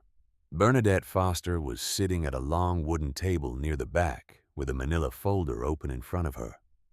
Imani sat down across from her. Bernadette was 45. Auburn hair pulled back tight. Tired eyes. A wedding ring she still wore even though Smoke had told her she had been divorced for 6 years. A woman who had been holding her breath for too long. Mrs. Brooks. Mrs. Foster. Bernadette's hands were on the table. They were trembling. She put one hand over the other to stop it. "I do not know what they have told you about me. They told me you have been afraid for a long time." Bernadette's eyes filled. She did not let them fall. "I have a son. I know. He is 7 years old. His name is Daniel. He is the only thing I love in this world." Imani nodded. Bernadette took a breath. "I did not start out doing this, Mrs. Brooks. I want you to know that. I started out as a caseworker. I had families I helped. I had people I got into shelters. I worked 16-hour days for 9 years. Then my husband left. I was buried in debt. Holloway came to me through a friend. He said it was paperwork. He said it was just signing off on relocations that were already happening anyway. He said it was extra income. The first one was easy. The second one was easy. By the 5th one, I knew what I was doing." She paused. "By the 8th one, I tried to walk away." "What happened?" "A man came to my son's school. He was in the parking lot at pickup time. He smiled at Daniel. He waved at him. He drove away. That night, Holloway called me. He told me what color shirt Daniel had been wearing." Bernadette's voice broke on the word shirt. It came back together. "I have not slept a full night in 2 years, Mrs. Brooks. I have been writing things down. I have been keeping copies. I have been waiting for a way out. I tried to give my son to those motorcycle people 6 weeks ago. I could not even say my own name. I've been hoping somebody would come for me. I knew nobody was coming for me. Nobody comes for a woman who did the things I did. Imani reached across the table. She took both of Bernadette's hands in her own. "Mrs. Foster, yes, I came for you." Bernadette began to cry. Quiet contained the way a woman cries who has trained herself not to be heard. Imani held her hands. "Hannah's light has a place for your son. Tonight, Faye is there. She is good. She is kind. He will be safe. You are going to come with me to a lawyer this afternoon. You are going to give a sworn statement. You are going to name names. Holloway, the man who paid you, the man who watched your son. All of them. He will know the second I sign." "He will not, Mrs. Foster. We have planned this. We have a way to keep you and your son together and out of his reach until he is in custody. Do you trust me?" Bernadette looked at her. "I do not know you. I do not know you either. We are going to have to start from there." Bernadette laughed, a small, broken laugh. She wiped her face with the back of her wrist. All right. That afternoon, in a small office on 9th Street, with a court reporter and 2 attorneys and a state investigator from outside the city, Smoke had been quietly working with for 2 years. Bernadette Foster gave a 4-hour sworn statement. She named 17 tenants. She named 4 city inspectors. She named a man named Boone Calder, a 50-year-old former tow truck driver who worked as Holloway's enforcer and lived in a trailer outside town. And in the 3rd hour of her testimony, she said something that made the state investigator sit up in his chair. 3 years ago in October, Mr. Holloway came to my office and asked me to alter a police report on a fatal accident. The driver's name was Brooks Pearson. I changed the time of the incident by 20 minutes. I changed the location of the impact by 100 yards. I changed the description of the vehicle that left the scene from a dark Range Rover to a dark sedan, make and model unknown. I did this because Mr. Calder's vehicle was a dark Range Rover. The room was very quiet. Imani Brooks, who had been sitting in the corner with both hands flat on her thighs, did not move. Bernadette looked at her. "Mrs. Brooks, your husband did not lose control of his car that night. He was forced off the road. He was struck on the driver's side at high speed by a vehicle that did not stop. The vehicle was driven by Boone Calder. Mr. Holloway was a passenger. I am so sorry. I have been carrying this for 3 years." The court reporter's fingers paused on the keys for the first time. Imani sat very still. She did not cry. She thought of her grandmother on the parking lot in Memphis. She thought of her husband bringing his notebooks to a meeting he never reached. She thought of every single night for 3 years she had told herself it was an accident. She thought of her daughter asleep in a farmhouse 40 minutes outside the city, with a stuffed doll under her arm. She stood up, slowly. She walked across the room. She put her hand on Bernadette Foster's shoulder. "Mrs. Foster." "Thank you." Bernadette put her own hand on top of Imani's. The 2 women did not speak for a moment. Then Imani walked out of the office and down the hallway and into the small back room where Smoke was waiting with Wade and Pitchfork. Smoke stood up when she came in. He looked at her face. He did not speak. Imani took a breath that filled her whole chest. "Smoke, he killed my husband. We have him on tape. We have her testimony. We have the notebooks. We have the witnesses on the block. We are going to put him in a courtroom and we are going to take him apart in front of a judge and a jury, and his name is going to come down off every building in this neighborhood, and no other family is going to lose anybody to him again. Yes, ma'am. Imani's voice did not shake. But there is one more thing I need from you. Anything. I need to find the man on the bridge, the one your sources told us about, the one who saw the accident 3 years ago and never came forward. I need him on the stand. I need his face and his voice in front of the jury when they hear the rest, so that nobody, not one juror, not one reporter, not one person on my block can pretend this was not a murder. Smoke nodded slowly. Otis Lawson. Yes, he is 75 years old. He is a retired mechanic. He fishes off the Carver Street Bridge at 4 in the morning every Sunday. He has not spoken to anyone official about that night for 3 years. He told a man at his church he was scared.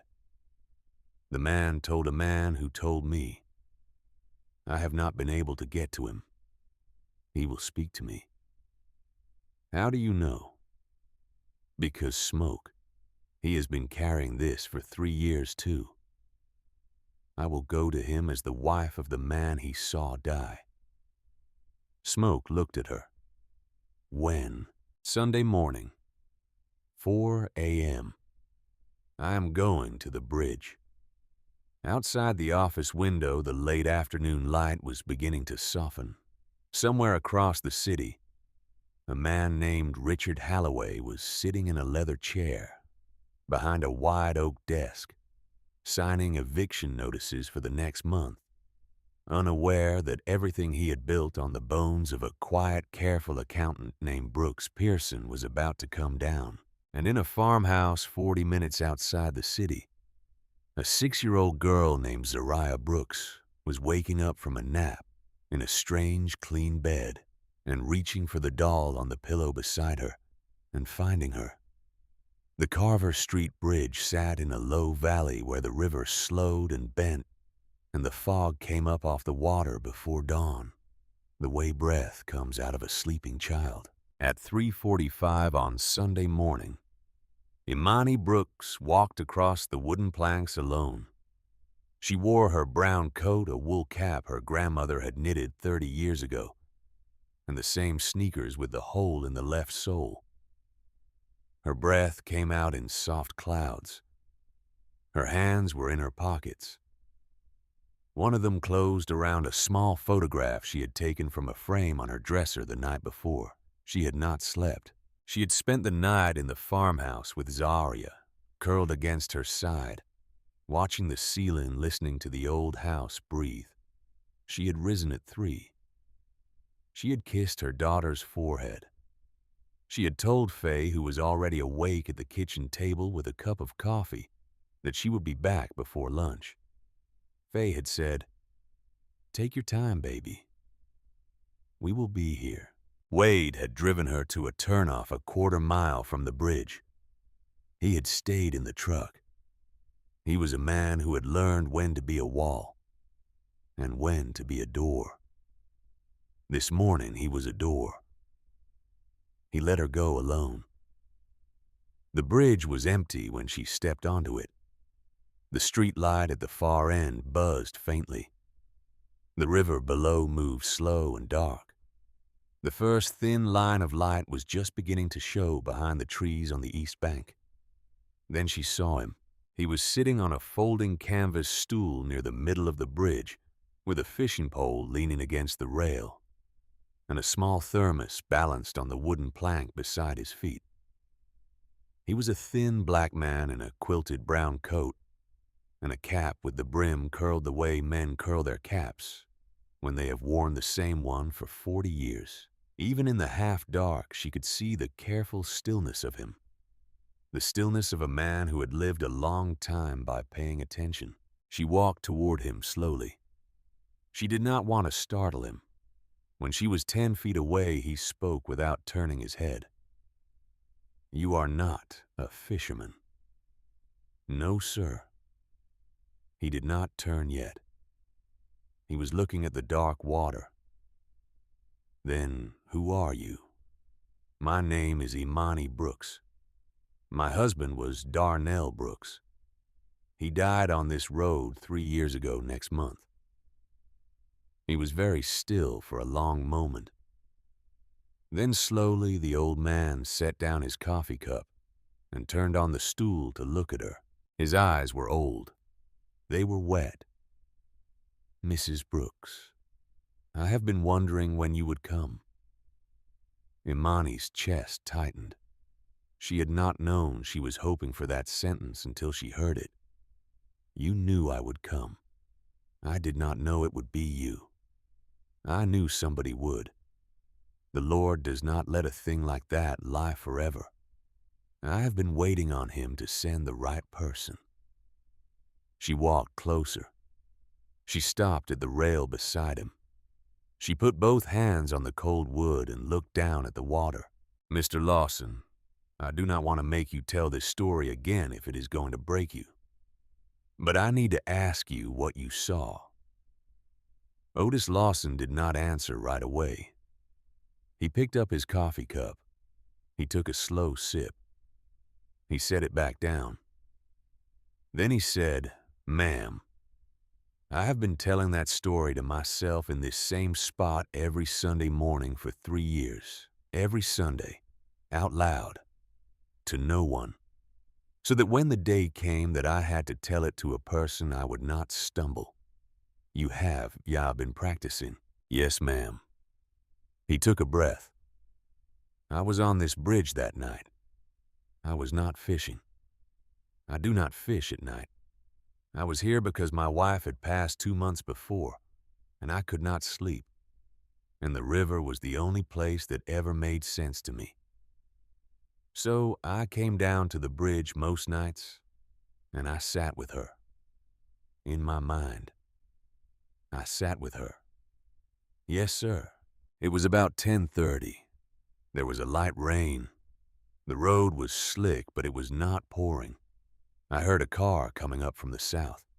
Small car, Honda looked like. Driving careful. He was not speeding.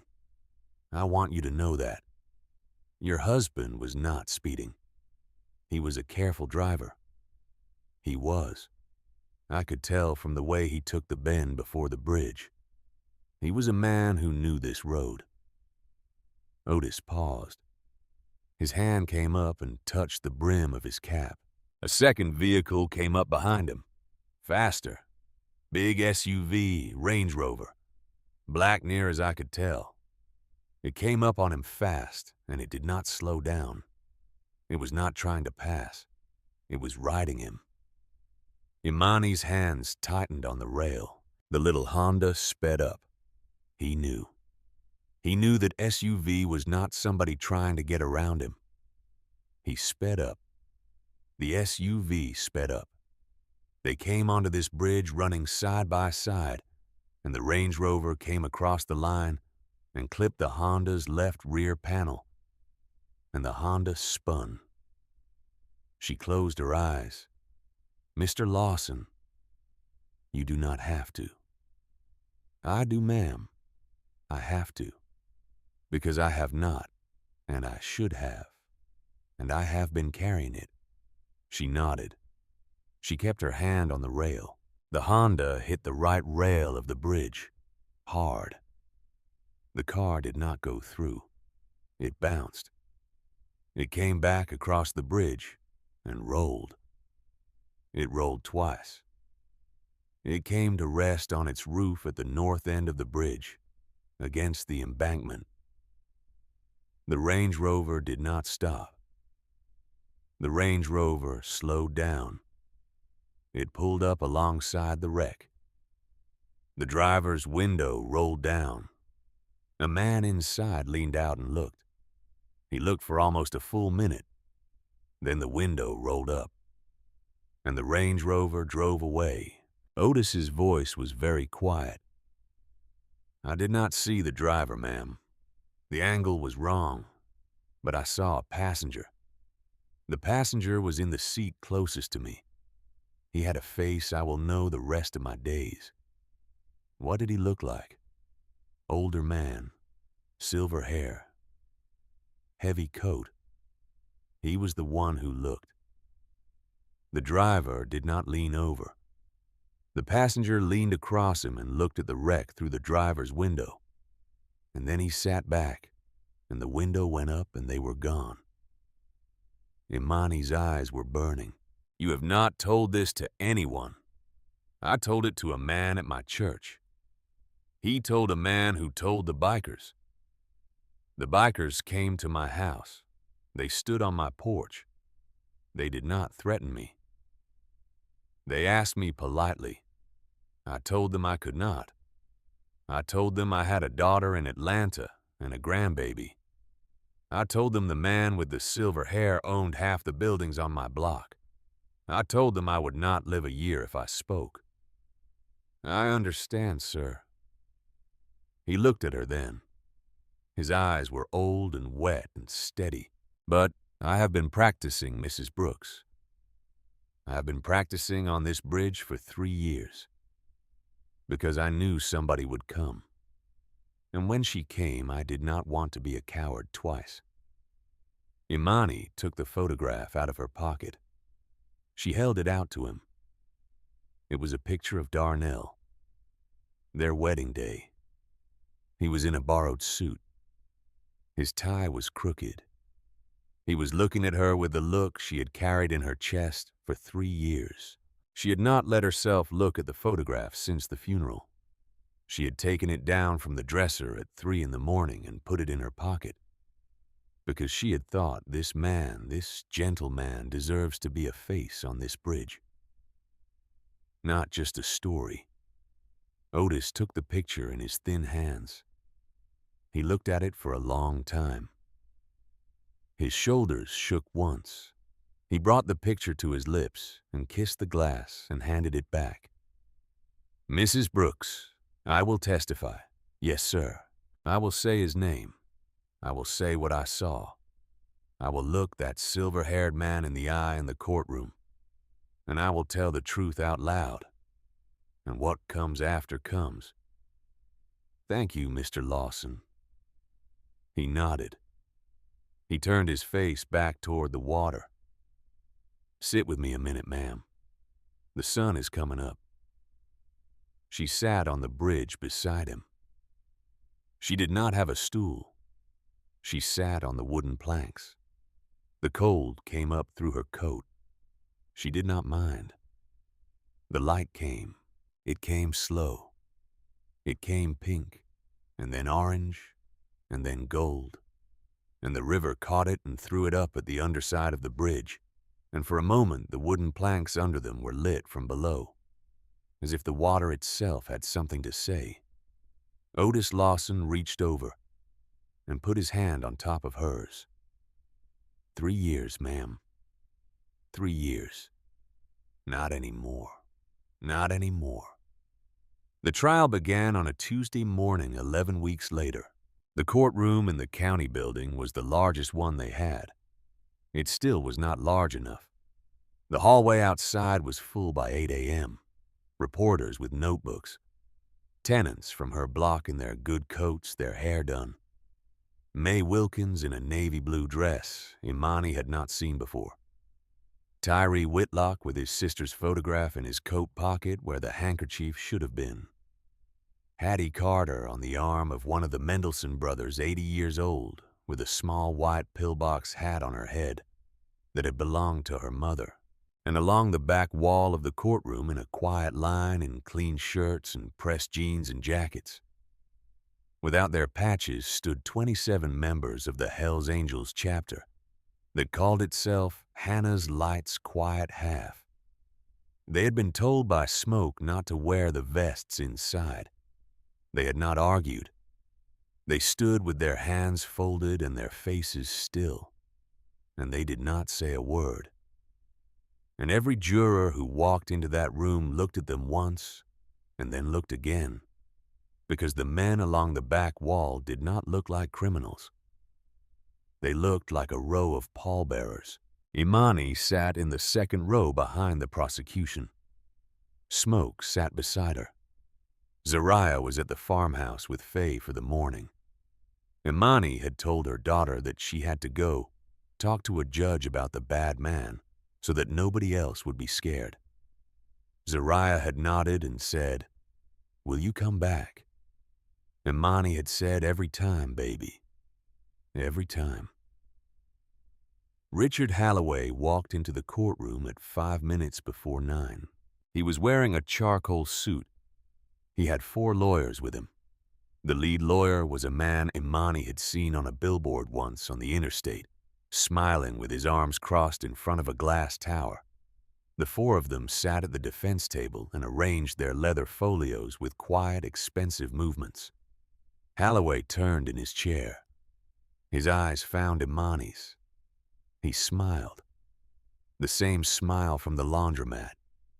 The same smile he had been giving people since 1987. Then he leaned over to one of his lawyers and said something. The lawyer nodded and stood up and walked to the front of the courtroom and asked the bailiff if he could speak to the prosecutor. The lead prosecutor was a woman named Karen Voss. She was 45 years old. She had brought 21 cases of corporate fraud to trial in her career, and she had won 19 of them. She listened to the defense lawyer for 30 seconds, and then walked back to the prosecution table without responding. She leaned down beside Imani. "He wants to make an offer." "What kind of offer?" "The defense lawyer wants to know if you would consider a financial settlement in exchange for the prosecution dropping the murder charge and proceeding only on the housing fraud. They are willing to discuss 8 figures. Imani looked across the aisle. Halloway was watching her with the soft white hands folded on the polished oak in front of him. She held his gaze. Then she turned back to Karen Voss. "Tell him no." Karen nodded. She walked over to the defense table. She told the lead lawyer no. She walked back. The judge entered the courtroom. The trial began. It lasted 9 days. The state investigator testified first. He laid out the framework, the pattern of evictions, the shell companies, the flow of money from the development arm of Halloway Holdings to a numbered account in Wilmington, and back into the residential arm at 3 cents on the dollar. He spoke for 4 hours. Bernadette Foster testified on the 3rd day. She walked in with her son's school photograph clipped to the inside of her purse. Her hair was down. She had aged in the 11 weeks since the library. She looked thinner. She looked in some way lighter. She named names. She named everyone. She named 4 city inspectors who had taken envelopes. She named a county clerk who had backdated 3 eviction notices. She named 2 precinct officers who had ignored complaints. And on the 4th hour of her testimony, when Karen Voss asked her about the night of October 17, 3 years ago, she opened the small folder she had brought with her and laid out on the witness stand her own handwritten notes from that night. She read them out loud. The defense objected. The judge overruled. Bernadette read the entire entry. She read the time, the location, the change she had made to the report, the vehicle she had altered, the name of the man who had ordered her to do it. She did not look at Halloway as she read. When she finished, she set the page down and put both hands flat on it. Karen Voss said, "Mrs. Foster, why are you doing this?" Bernadette looked up. "Because, ma'am, my son is 7 years old, and I have spent 3 years making other women cry on telephones for money. And I would rather die in a prison cell with a clean conscience than walk free for one more day with what I did." The courtroom was silent for a long beat. Halloway's lead lawyer rose to cross-examine. He spent 40 minutes trying to break her. He could not. She had been broken for 3 years already. There was no part left for him to find purchase on. On the 5th day, Otis Lawson walked into the courtroom. He walked in a brown suit that was 20 years old and hung loose on his thin shoulders. He walked with a cane he did not always need but had brought today because his knee had been bothering him in the cold. The bailiff held the gate for him. Otis nodded thank you. He climbed into the witness chair. He laid his cap on the rail in front of him. Karen Voss walked him through it. He told the story he had been practicing for 3 years. He told it the same way he had told it to Imani on the bridge. Slow. Careful. Without ornament. He told the time. He told the rain. He told the small Honda taking the bend before the bridge with the care of a man who knew the road.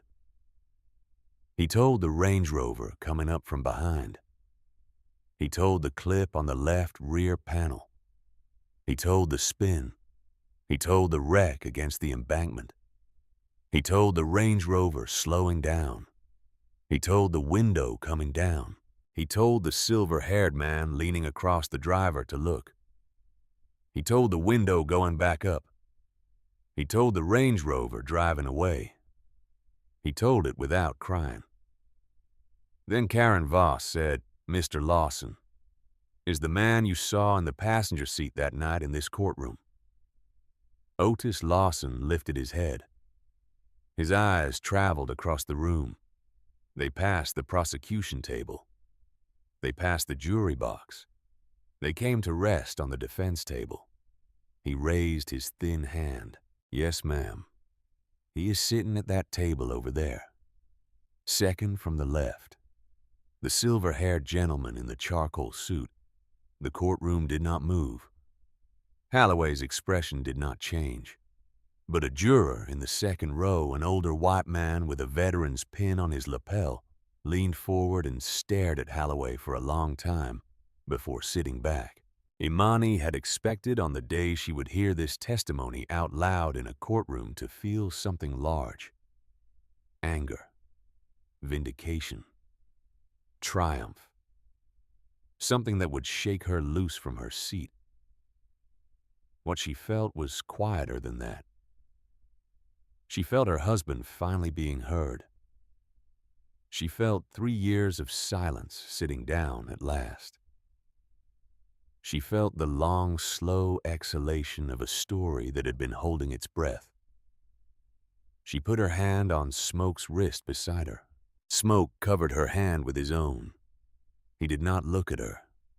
His eyes were closed. She testified herself on the 8th day.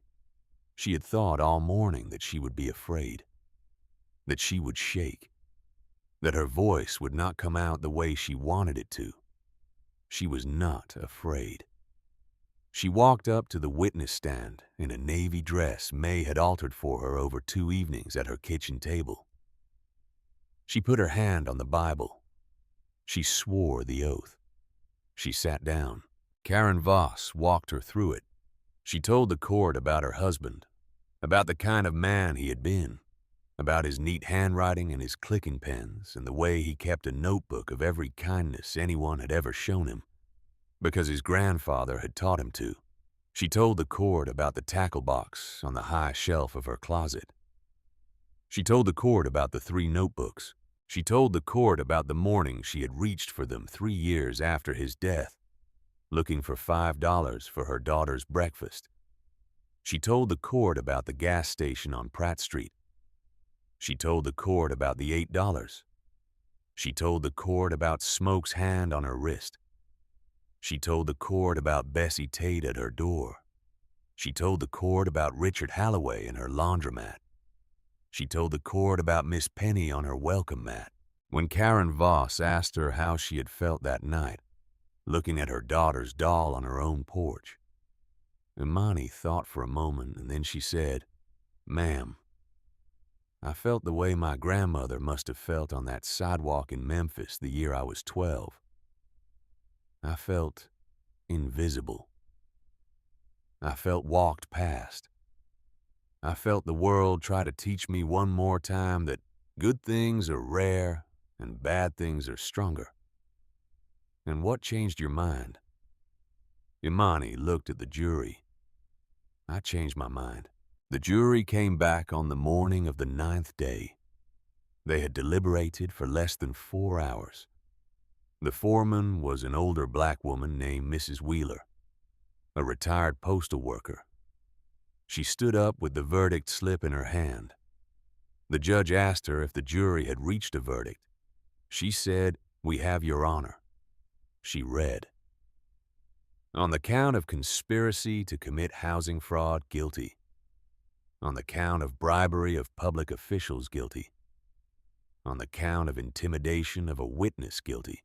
On the count of conspiracy to commit murder in the second degree, guilty." The courtroom did not erupt. Karen Voss had asked the families ahead of time not to make a sound. She had said, "We will not give him a moment, not even at the end." So the room did not shout. It did not weep openly. It simply settled, like a house when the wind finally drops. Holloway's face went white. His lawyers did not look at him. The judge thanked the jury. He set sentencing for 45 days out.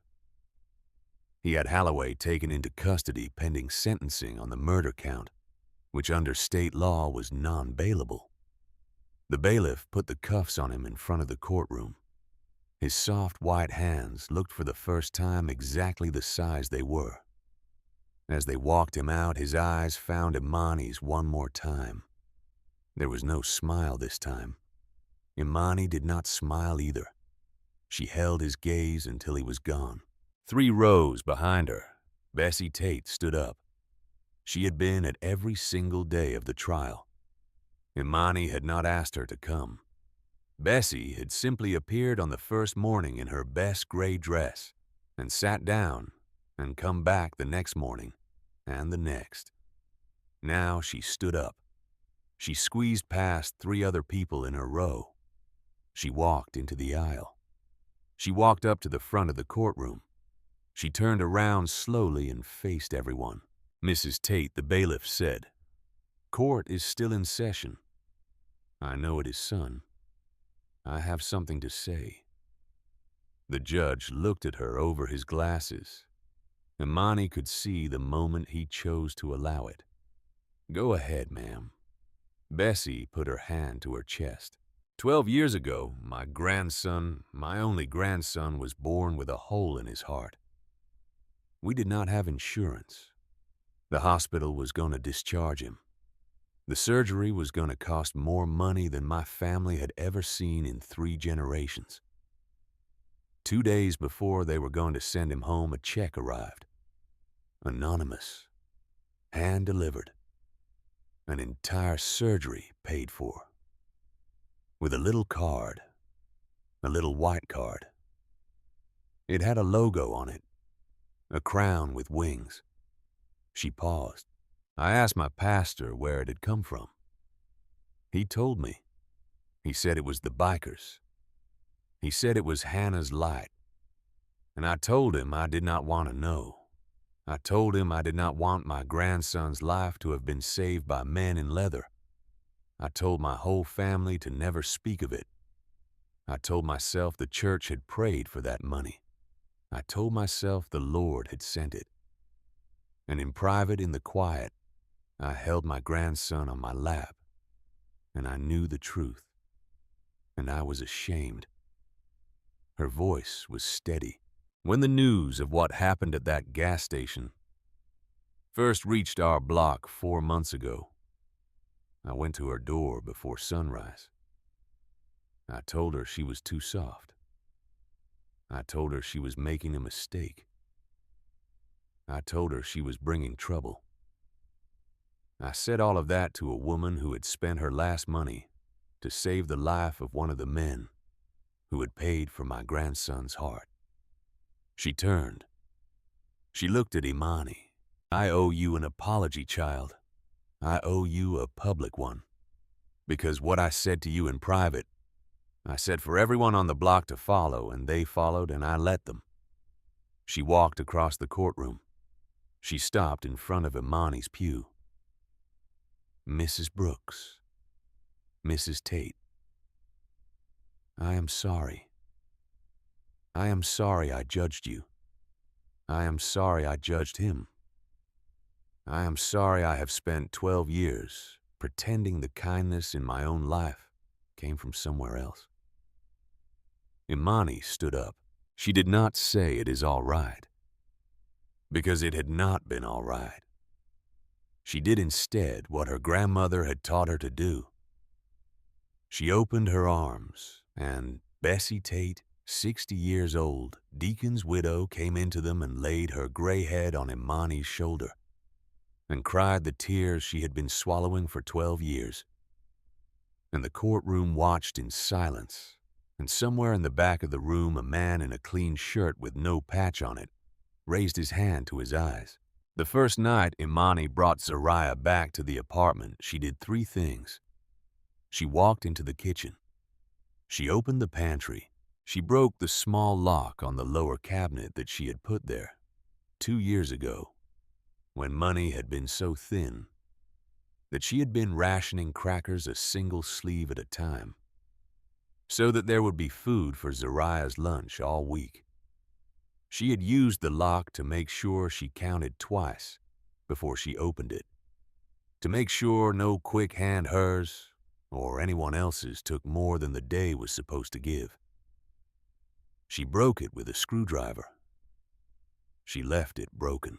She turned to Zaria, who was watching her from the kitchen doorway with Miss Penny under one arm. "Baby, do you see this cabinet?" "Yes, Mommy. It is open. It will always be open. There will always be food in it. You will never have to ask for it. You will never have to wait. You will never have to pretend you are not hungry. Do you understand me?" Zariah nodded slowly. "You do not have to understand it tonight. You will understand it the rest of your life." Then she went into the living room and sat down on the couch and let her daughter climb into her lap and watched a cartoon she had seen 40 times before. And she let her daughter eat crackers out of an open cabinet. And she thought, this is what my grandmother meant. This is the kindness you build. Smoke came over for dinner on the 14th night. He had been stopping by twice a week, just to sit. He did not bring gifts. He did not give advice. He sat in the chair by the window. He read the paper. Once or twice he fell asleep in the chair, and Imani put a blanket over him, and Zariah found this hilarious in the morning. On the 14th night, he sat in the chair while Zariah was having her bath. Imani was in the kitchen drying dishes. Zaria came out in her pajamas, hair wet, smelling of strawberry shampoo. She climbed onto the couch with her book. She read for a while.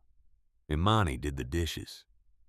Zariah's eyes started to close. Smoke noticed before Imani did. He set the paper down quietly. Zariah, half asleep, slid off the couch and walked over to the chair. She did not say anything. She climbed up onto the arm of the chair. She balanced there for a moment. Then she slid down into Smoke's lap. She put her cheek against his vest, which he had not been wearing, which was draped over the back of the chair behind him. She tucked her hand inside his big, rough hand. She closed her eyes. She fell asleep. Smoke did not move. He looked across the room at Imani in the kitchen. His eyes were full. Imani set down the dish towel. She walked to the doorway of the kitchen. She leaned against the frame and watched her daughter sleep on the lap of a 60-year-old man with a white beard and a hand the size of a dinner plate.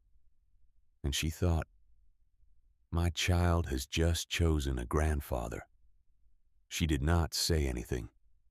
She did not need to. Smoke held the small hand in his. He did not move for 2 hours. He told her later in a low voice after Imani had carried Zariah to bed that the last time a child had fallen asleep on his lap, had been 28 years ago.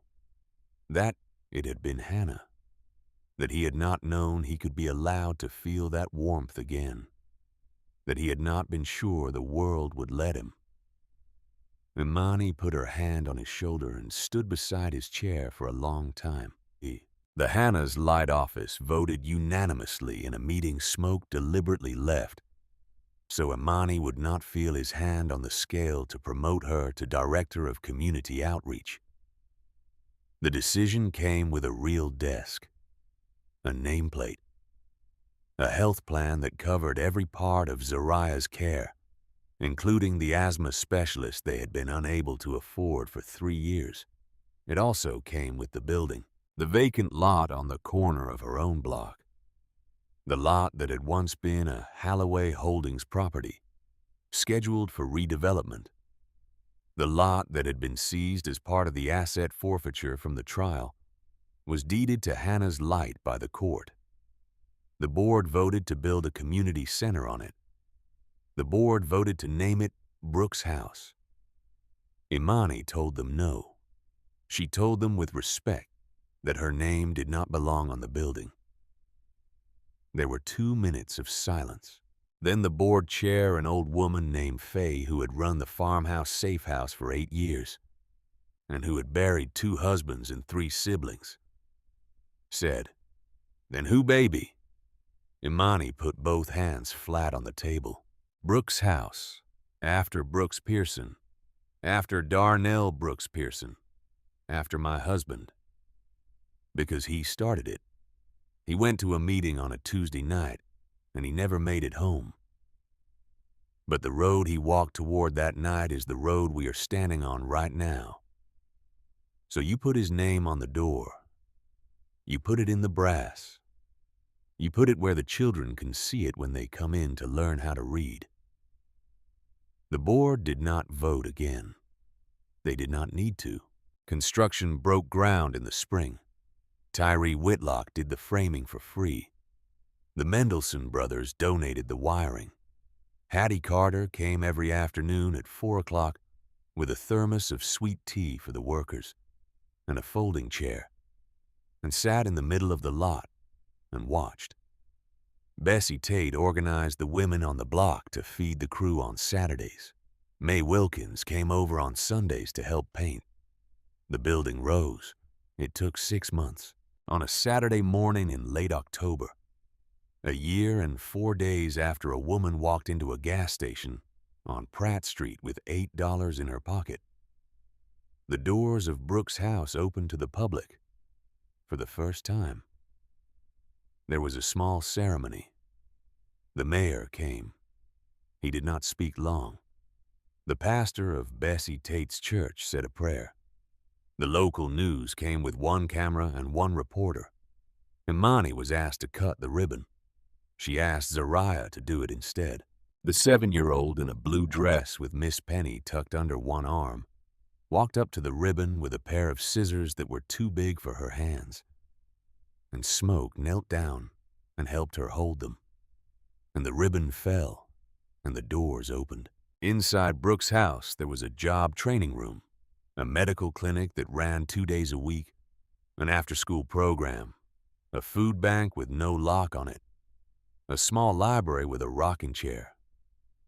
And in the front lobby on the wall was a single frame photograph. It was Darnell Brooks, on his wedding day, in the borrowed suit, with the crooked tie. Below the photograph, on a small brass plate, were the words he had written in his own notebook. 3 days before he died, the words he had never spoken out loud. The words his wife had read by lamplight on a kitchen floor a year ago. He is not buying these properties. He is killing them. Below that, in smaller letters, Brooks Pearson, 1985 to 2022. He went to the meeting. 6 months after the opening on a Tuesday evening, Imani was walking home from Brooks' house when she stopped at the gas station on Pratt Street. She had not been back since the night of the $8. She walked into the parking lot. The same buzzing fluorescent, the same cracked asphalt, A young woman was sitting on the curb near the pumps. She had a baby in a car seat beside her. She was crying quietly the way a woman cries, who has been crying off and on for hours and is too tired to be loud about it. Her car was at the pump, but the pump was not running. She had no money for gas. Imani recognized the look. She had worn it. She walked across the parking lot. She sat down on the curb beside the young woman. Hi. Hi. What is your name?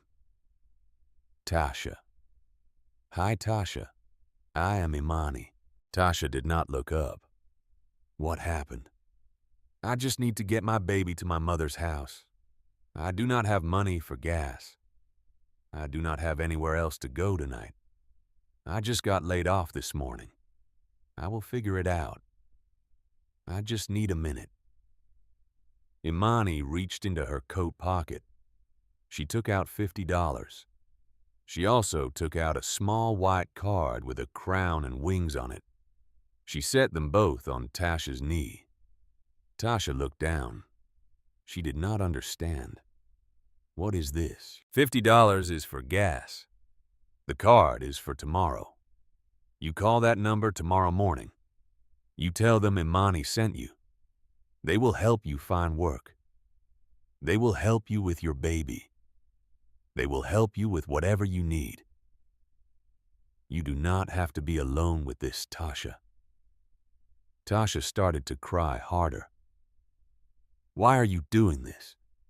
Because somebody did it for me. Tasha put both hands over her face. Imani put her arm around the young woman's shoulders. She held her on the curb of the gas station for a long minute. She did not rush her. Across the parking lot parked at the side of the building, a clean white pickup truck sat in the dark with its engine off. Inside the truck, Smoke Hayworth was in the passenger seat with his arm hooked through an open window. Wade Sullivan was in the driver's seat. Smoke had insisted on coming. He had said just to watch from a distance, just to make sure she gets home safe. Wade had said, you mean to make sure she does not need you. Smoke had said, no, son. I mean to make sure she does not. He watched her sit on the curb. He watched her give the money. He watched her hand over the card. He watched the young woman cry into her hands. He watched Imani Brooks, the woman who had once been afraid to walk past a gas station, sit on the same pavement where she had once knelt over a dying stranger, and pass on what had been given to her. He turned his face away from the window. His eyes were wet. You all right, Wade said. I am, Smoke said. He cleared his throat. Wade. Yes, sir. You were right. She does not need me. That is the point of all of it, sir. I know it is. He looked back through the window. Imani had stood up. She had walked Tasha to the gas pump.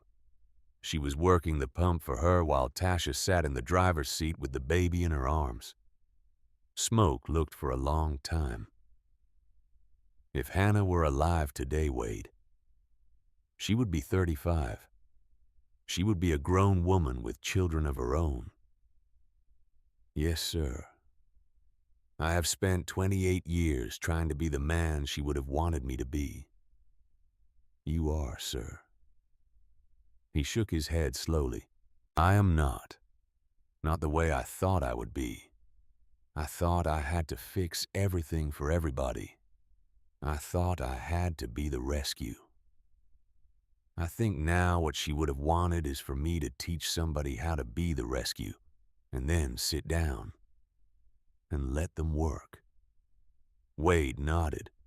Smoke watched the woman at the pump. That is what she would have wanted. Yes, sir.